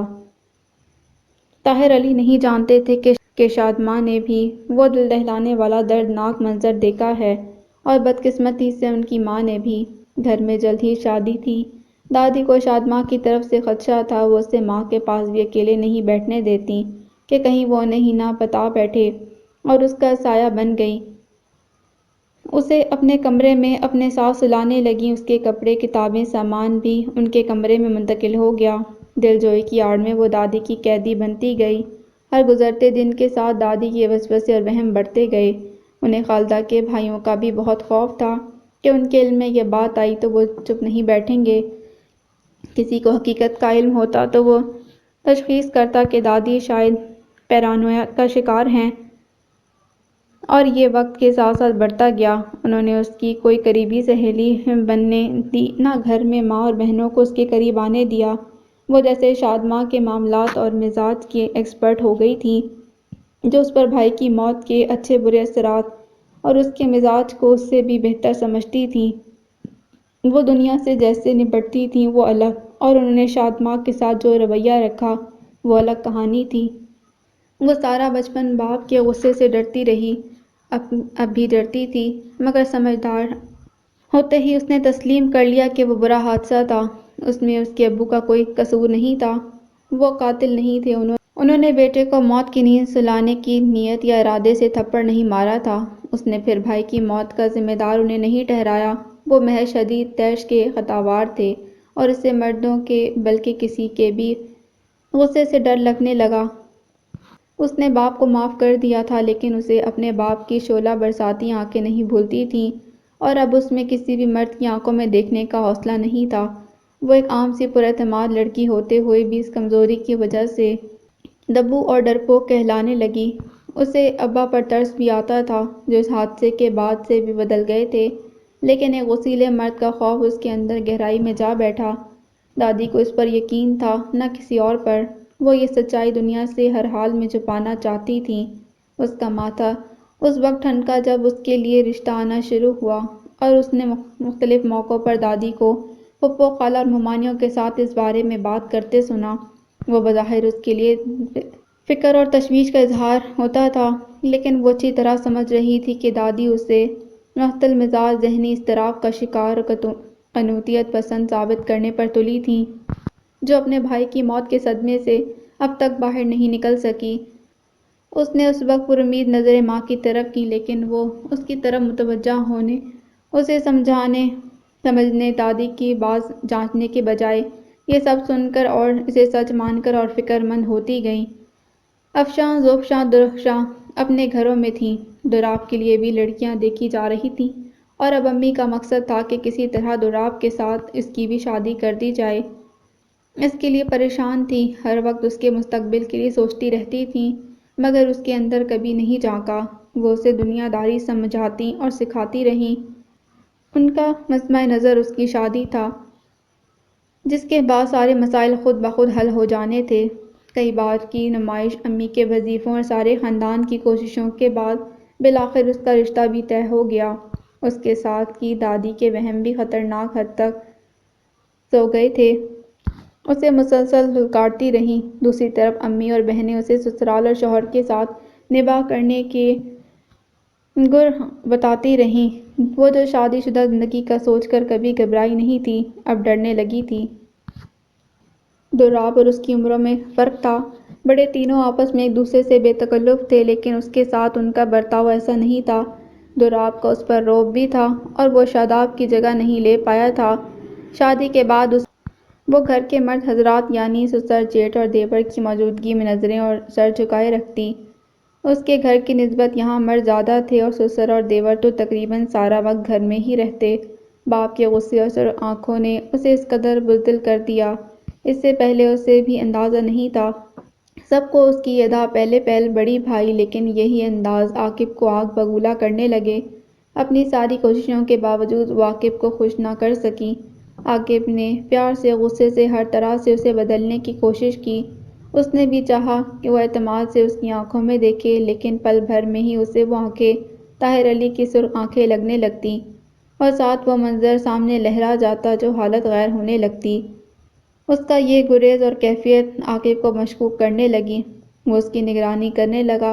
کسی کا فون تھا؟ اس نے کتنی دیر بعد کس کا فون تھا؟ اس نے کتنی دیر بات کی؟ کتنی دیر فون لے کر بیٹھی رہی؟ کتنی دفعہ میکے گئی؟ وہاں کون کون آیا؟ اور بھی بہت کچھ۔ وہ اسے صفائی دینے کی کوشش کرتی یا سمجھانا چاہتی کہ اسے غلط فہمی ہوئی ہے، تو وہ اور بھڑک جاتا۔ شادماں غصے سے بچنا چاہتی تھی اور عاقب کو اب اس کی ہر بات پر غصہ آنے لگا۔ جب وہی خوش نہیں تھا تو اس کے گھر والوں کا رویہ بھی اس سے سرد اور سخت ہوتا گیا۔ وہ میکے میں اس کے متعلق کسی سے بات کرنے کی کوشش کرتی تو اسے سنے بنا ہی اسے کیا کرنا چاہیے اس عنوان پر ایک لمبی تقریر سننے کو ملتی۔ مسئلہ کیا ہے کسی نے یہ جاننے کی کوشش نہیں کی۔ سب کو لگتا تھا شادماں کے مزاج کی وجہ سے عاقب کو شکایت ہے اور وہ شوہر کے لیے خود کو بدلنے کے لیے تیار نہیں۔ وہ سب اسے اچھا پہننے اوڑھنے، شوہر کے لیے سجنے سنورنے، اس کی خواہشوں کا بنا بولے پورا کرنے، شوہر کے ساتھ ہنسی مذاق کرنے اور اس کی شوخیوں کا جواب شوخیوں سے دینے کی تلقین کرتے رہتے۔ اتنی باتوں کے درمیان وہ کچھ سمجھ پاتی یا فیصلہ کر کے اپنی شادی بچانے کے لیے کوئی لائے عمل ترتیب دے پاتی۔ اس سے پہلے ہی یہ قصہ ختم ہو گیا۔ بیوی بہو دل سے اتر جائے یا دل میں جگہ ہی نہ بنا پائے تو اس سے چھٹکارے کے 100 بہانے ہیں۔ دور دور تک خاندان میں کسی کی طلاق نہ ہوئی تھی۔ اس لیے سب کا رد عمل، چاہے وہ حیرت، غصہ، افسوس یا دکھ، جو بھی تھا شدید تھا۔ سسرال میں یہ مشہور تھا کہ عاقب نے شک کی بنیاد پر اسے چھوڑا ہے۔ کوئی مطمئن تھا تو وہ دادی تھیں۔ بھابھی ویسے ہی آرام طلب تھی، اس نے انہیں بستر پر ہی بٹھا دیا۔ خود کو مصروف رکھنے کے علاوہ اس کے پاس اور کوئی راستہ نہیں تھا۔ طلاق کے بعد وہ خاموش اور تنہائی پسند ہو گئی تھی۔ پھر سب لوگ عاقب کا شک مختلف طریقے سے ایک دوسرے سے کہنے لگے، جو اس کے کانوں تک بھی پہنچا تھا۔ جتنے موتنی افواہیں، شکوک اور مفروضے تھے۔ بہنوں کو بھی اس کی فکر تھی اور وہ اسے سمجھاتی کہ اس طرح وہ بھائی بھابھی کی غلامی نہ کرے، اپنے باپ کے گھر میں ٹھاٹھ سے رہے۔ خالدہ بھی اسے وظائف پڑھنے کے لیے دیتی۔ ان کا مقصد ایک بار پھر اس کی شادی ہو گیا تھا۔ سب اسے بدلنا چاہتے تھے، اس کا مزاج، اس کی عادتیں، اس کا رویہ، جو گھر والوں کی نظر میں طلاق کی وجہ تھا۔ وہ چاہتے تھے وہ سب بدل ڈالے، ان کے مطابق معاشرے میں کامیاب زندگی سب کچھ کروا سکتی ہے۔ اس وقت وہ یہی چاہتے تھے۔ جب بیٹیوں کی شادیاں ہو گئی تھیں، اس نے اپنی ماں کو ساری عمر اسی تگ-و-دو میں مصروف دیکھا۔ بیٹیوں کے کچھ نیا سیکھنے، کوئی شوق پورا کرنے، پہننے اوڑھنے، کہیں آنے جانے، سب کے پیچھے ایک ہی بات ہوتی کہ یہ سسرال میں کام آئے گا یا لڑکے والوں کو یہ پسند آئے گا۔ اس کی طلاق کے 2 ماہ بعد زید کی شادی ہوئی تھی اور چند ماہ بعد ہی فرح کی وفات بھی۔ فرح کے بعد اس کی خالی جگہ پر اسے بٹھانے کی امی کی کوشش اس نے بہت پہلے محسوس کر لی۔ نسرین کو تو بعد میں خیال آیا، لیکن خالدہ پہلے ہی اس مقصد پر کام شروع کر چکی تھیں۔ ان کے گھروں میں اچھے تعلقات تھے، آنا جانا بھی رہتا تھا، لیکن اب وہ اکثر اسے بھی ساتھ لے جاتی تھیں، وہاں اسے ماس کے آس پاس ہی رکھتیں۔ نسرین کبھی ماس کو لے کر آتی تو وہ ماس کو اسے تھما دیتی۔ حیرت انگیز طور پر ماس اس کے پاس بڑا خوش رہتا تھا۔ صرف امی نے ہی نہیں، اللہ نے بھی اس کے لیے یہ راہ آسان کرنے کی ٹھان لی۔ دوسرا، ماس کے ساتھ وقت بتاتے ہوئے اس کی نیت میں خلوص تھا۔ وہ یہ کسی مقصد کی وجہ سے نہیں کرتی تھی، اسے بچے سے ہمدردی تھی۔ یہ پیش رفت دادی کو پہلے سے زیادہ بے چین کر گئی۔ اب تو خاندان کا معاملہ تھا، ان کی اپنی سگی بہن کا گھر۔ انہوں نے دادو کو اپنی طرف سے سمجھایا بھی، مگر وہ یہ شادی نہ روک سکیں۔ اس نے بھی سوچ لیا تھا اس رشتے میں ساری قوت اور کوشش جھونک دے گی تاکہ وہاں سے نہ نکالی جائے۔ اس نے پچھلی غلطیوں سے سیکھا تھا اور اپنی کمزوری کو اعتماد کے پردے سے چھپا لیا۔ اب یہاں ہر کسی کو خوش رکھنا اسے مقصود تھا۔ اپنی مرضی، پسند ناپسند، تمنا طلب، وہ سب پسِ پش ڈال چکی تھی۔ ماس کو سب نے وہ ہتھیار بنا کر اس کے سامنے پیش کیا تھا جسے استعمال کر کے وہ اپنے قدم وہاں مضبوطی سے جما سکتی تھی، اور سچ بھی یہی تھا کہ ماس باقی سب کے دلوں تک پہنچنے والا پل تھا۔ شادی کے بعد اول ماس کے ساتھ اس کا رویہ انہی باتوں کے زیر اثر تھا، لیکن جلد ہی عورت کے اندر کی ازلی ممتا بیدار ہو کر اسے اس سوچ پر شرمندہ کر گئی، اور اس معصوم کو اس نے صدقے دل سے گلے لگا لیا۔ جو خود محروم رہا ہو، وہ کوشش کرتا ہے کسی دوسرے کو اس محرومی سے بچا کر اپنے اندر کا خلا پر کرنے کی۔ وہ بھی یہی کر رہی تھی، مگر اس کی ساری کوششوں اور ریاضتوں کے علاوہ یہاں بھی دادی کے وہم اور بے اعتباری اس کے ساتھ ساتھ تھے۔ انہوں نے یہی سوچ کر اس کے کمرے میں رکا چھوڑا تھا کہ ابتدا میں ہی زید اسے بدگمان اور مشکوک ہو جائے تو آگے شادماں کے لیے آسانیاں نہیں ہوں گی اور انہی میں الجھی رہے گی، اور زید زیادہ ہی سخت مزاج نکلا تو وہ پھر ماں باپ کے گھر لوٹ آئے گی۔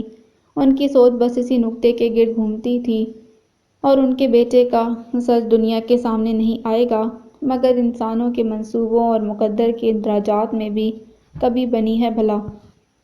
جو اس نے مان لیا تھا کہ اسے قبر میں اپنے ساتھ لے جانا ہوگا، وہ سب اسے سنا کر وہ زندگی میں پہلی بار ہلکی ہوئی تھی۔ ایک اندیکھا بوجھ جس کے تلے وہ بڑی مشکلوں سے سانس لیتی تھی، اب سرک گیا تھا۔ اس کی سانسیں برسوں بعد بحال ہوئی تھیں۔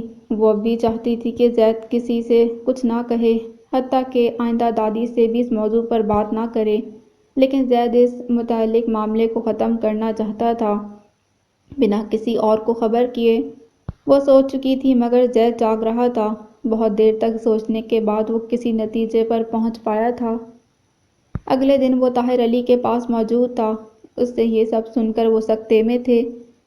انہیں علم تھا، نہ اس بارے میں کوئی بھی گمان کہ انہیں تھپڑ مارتے اس نے دیکھ لیا تھا، اور ان کی ماں نے اس کے بعد کیا کیا ہے۔ ندامت اور ملال سے وہ داماد سے آنکھیں نہیں ملا پا رہے تھے۔ تایا جان اب یہ سوچیں کہ کیسے دادی کا وہم ختم ہوتا کہ وہ شادماں کی طرف سے بے فکر ہو جائیں، اسے پریشان نہ کریں۔ ان کی طبیعت دیکھتے ہم ڈائریکٹ ان سے کچھ نہیں کہہ سکتے۔ تم فکر نہ کرو بیٹا، اب یہ میرا مسئلہ ہے، بلکہ یہ ہمیشہ سے میرا مسئلہ تھا، میں اسے ختم کر دوں گا۔ اور پھر طاہر علی نے وہ کیا جو انہیں اسی وقت کرنا چاہیے تھا جب شاداب کی موت واقع ہوئی۔ اگر وہ سچائی اسی وقت بتا دیتے تو آگے اتنا کچھ نہیں ہوتا۔ وہ اس وقت شرمندہ تھے، دنیا کا سامنا کرنے کی ہمت نہیں تھی، انہیں پچھتاوا تھا۔ انہوں نے اس کے بعد سے غصہ چھوڑ دیا، وہ بدل گئے، اللہ کے حضور روز گڑ گڑا کر معافی طلب کرتے تھے۔ بیٹے کے لیے ہر پل دعا گو تھے، لیکن آج انہوں نے جانا یہ کافی نہیں تھا، اور پھر وہ کیا جو ضروری تھا۔ انہوں نے اپنی بیوی بچوں کو اکٹھا کیا، شاداب کی موت کی سچائی بتا دی، ساتھ ہی ان کی ماں کا خوف، وہم اور ان کا شادماں کے ساتھ رویہ بھی، اور پھر ہاتھ جوڑ کر سب سے معافی طلب کی۔ دیر تو بہت ہو چکی تھی، مگر سننے والوں کے لیے گویا یہ آج کی بات تھی۔ سب کا رد عمل مختلف تھا۔ شاداب کی موت پر تو سب اب صابر تھے، اور طاہر علی کا قصور ان سب کے نزدیک کے بعد چھپانا تھا، وہ جو اپنے غصے کی سزا ایک عمر سے بھگت رہے تھے۔ اس کے بعد کسی نے اس تعلق سے انہیں نہیں کچھ کہا۔ خالدہ کے پاس بھی اپنی بے توجہی اور بے خبری کے پچھتاوے تھے۔ ہمارے یہاں بیٹیاں پیدا ہوتے ہی اکثر ماں باپ کا نصب العین، ان کی زندگی کا مقصد بیٹی کی شادی ہوتا ہے۔ بچپن سے اس کا مزاج، پہننا اوڑھنا، اٹھنا بیٹھنا، تعلیم و تربیت، ہنسی مذاق، ہر بڑی چھوٹی بات، سب کچھ اسی تناظر میں دیکھا جاتا ہے، اسی واسطے سکھایا جاتا ہے، اس کے مطابق طے کیا جاتا کہ لڑکے والے کو یہ پسند آئے کہ وہ مانیں گے یا نہیں۔ باپ پائی پائی جوڑنا شروع کرتا ہے کہ اس قابل جہیز کا انتظام کرنے لائق ہو سکے جو معقول رشتوں کے لیے مقناطیس کا کام کرے۔ اکثر گھرانوں میں بیٹی کے مستقبل کے لیے تیاریاں کرتے ہوئے والدین جو چیز سب سے زیادہ نظر انداز کرتے ہیں وہ بیٹیاں ہیں۔ ان دونوں نے بھی یہی کیا تھا۔ 4 بیٹیوں کی شادی اور پھر شادی کے بعد کے جھمیلوں کے آگے انہیں کچھ دکھائی دیتا تھا نہ سوچتا تھا۔ طاہر علی اس کے بعد ماں کے پاس ہسپتال گئے، انہیں بھی خبر کی کہ شاداب کو تھپڑ مارنے اور دیوار سے ٹکرانے والی بات سب کو کہہ چکے ہیں۔ اللہ تو غفور الرحیم ہے، انہیں معاف کر دے گا، لیکن اس کے بندوں سے اس دنیا میں معافی بھی ضروری تھی۔ وہ بھی عمر کے آخری پڑاؤ میں داخل ہو چکے تھے، جہاں توفیق ملے تو آخرت کی فکر ناممکن لگنے والے کام بھی کروا لیتی ہے۔ انہیں یہی طریقہ مناسب لگا جس سے ماں کا ڈر اور وہم ختم ہو سکتا تھا۔ شادماں دنیا کو بتا نہ دے، ان کا یہ خوف انہوں نے خود ہی سب کو بتا کر ختم کر دیا۔ جس کے ہونے کے وہم انہیں ستاتے تھے وہ ہو چکا تھا، اور کوئی قیامت نہیں آئی تھی۔ اس کے بعد طاہر علی سب کا سامنا کرنے اور سب کی بھلی بری سننے کو تیار تھے۔ طاہر علی کے کر گزرنے کے بعد اب دادی کیا کہتی نہ کرتے، جو کیا اب کیا ہوگا، جیسے سارے سوالوں کے جواب طاہر علی نے انہیں دے دیے تھے۔ ہم کئی دفعہ بزرگوں کو عمر کی سہولت دیتے ہوئے ان کی غلط باتیں چھپا کر برداشت کر کے انہیں مزید غلطیوں کا موقع دے دیتے ہیں، اور انہیں شرمندگی سے بچانے کے ہمارے یہ جتن انہیں اپنے غلط ہونے کا احساس نہیں ہونے دیتے۔ طاہر علی یہ غلطی نہیں کرنا چاہتے تھے۔ ماں کا احترام فرض تھا تو بیٹی کی خوشی اور سکون بھی ان کی ذمہ داری تھی۔ ایک عمر پچھتاوے میں گزارنے کے بعد وہ اس وقت دیر آئے درست آئے کی مثال تھے۔ ایک بار پھر جو بات اسے ناممکن لگتی تھی وہ ہو چکی تھی۔ زید نے اسے کچھ نہیں بتایا تھا، لیکن جب طاہر علی اس سے ملنے آئے تو انہوں نے اسے سارا ماجرا سنایا۔ باپ بیٹی کے درمیان اس عمر میں وہ لمحہ آیا تھا جب انہوں نے پہلی بار اسے گلے لگا کر تسلی دی تھی۔ اس نے پہلی بار باپ کی آنکھوں میں آنسو اور درد کی سرخی دیکھی تھی۔ یہ نیا منظر شاید اسے ان کی غصے سے سرخ آنکھیں بلانے والا تھا۔ لفافے والی بات صرف شادماں کے گھر والے جانتے تھے، زید کے ہاں سب اس سے لاعلم تھے۔ آغاز میں الیاس عالم کی نصیحت اور مشوروں نے بکھرنے نہیں دیا تو انجام طاہر علی کی ثابت قدمی نے سنبھالا تھا۔ دادی کا رویہ سب کے ساتھ عجیب تر ہو گیا تھا۔ جانے اب کون سے وہم اور وسوسے تھے کہ وہ سب سے ناراض رہتی، کسی سے سیدھے منہ بات نہیں کرتی، سب پر چیختی چلاتی۔ ان کی اصلیت جاننے کے بعد اب کسی کو ان سے ہمدردی نہیں ہوتی تھی، لیکن شادماں کو اب ان پر ترس آتا تھا۔ سب کے روکنے اور منع کرنے کے باوجود ان کے کمرے میں جاتی، ان کے کام کرتی۔ حیرت انگیز طور پر دادی اسے ایک لفظ نہیں کہتی تھیں، اسے دیکھ کر منہ موڑ لیتی، منہ پھلائے رکھتی، لیکن جب وہ ان کے بال بناتی تو اور ناخن تراشتی تو اسے کرنے دیتی، وہ بھی انہیں مخاطب کرنے کی کوشش نہیں کرتی تھی۔ اب اسے ریٹائر کر دیں پلیز۔ زید نے الماری سے اسی شرٹ کا ہینگر نکالا تو شادماں نے دہائی دی، میں بتاتی ہوں مجھے اور کون سی شرٹیں پسند ہیں۔ زید کو ایک طرف کر کے وہ الماری میں گھسی۔ یہ ابھی اچھی بھلی تو ہے۔ اس نے ہینگر دور کرتے ہوئے شرٹ کا جائزہ لیا۔ چلے گی اور کچھ ٹائم، مجھے یہ والی پسند ہے اور اس نے ہلکے پیلے اور سرمئی چیک والی شرٹ نکالی۔ تبھی فرش پر بیٹھے معاذ نے آواز نکالی، ماما۔ وہ اب چند الفاظ بولنے لگا تھا۔ سب سے پہلے دادا اور بابا کہا تھا۔ اس کے منہ سے ماما پہلی بار نکلا تھا۔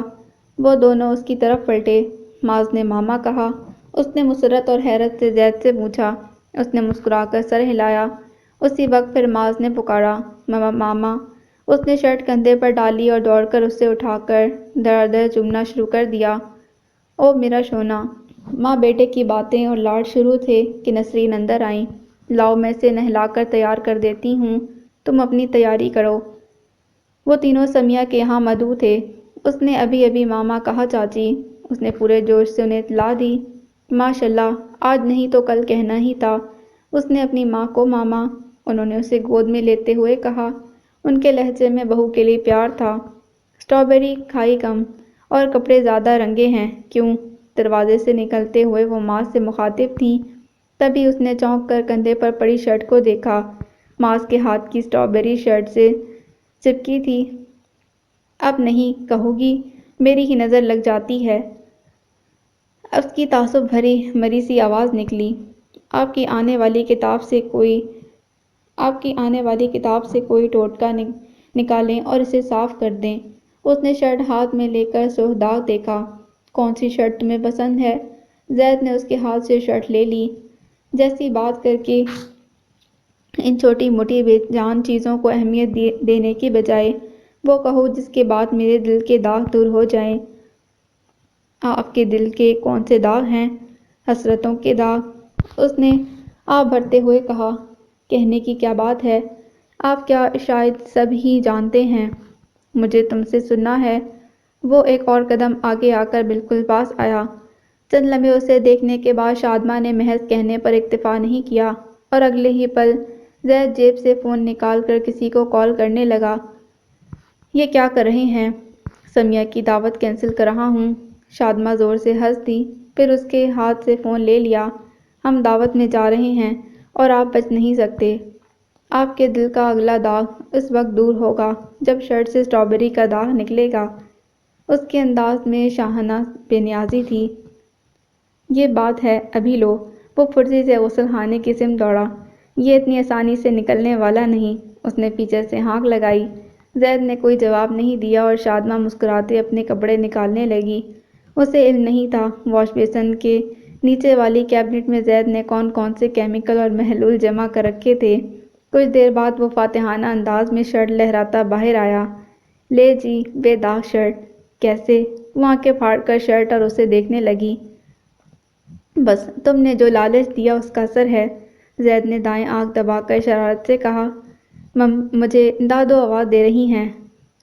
وہ دروازے کی طرف بڑھی اور زید اس کی طرف۔ The end. So this was the end of دشت الجھن کا ستارہ۔ امید کرتی ہوں یہ کہانی آپ کو پسند آئی ہوگی۔ اگر آپ کو یہ کہانی پسند آئی ہے تو پلیز میرے چینل کو سبسکرائب کریں، ویڈیو کو لائک کریں، کمنٹ میں ضرور لکھ کر بتائیں۔ ملتے ہیں نئی کہانی کے ساتھ۔ اللہ حافظ۔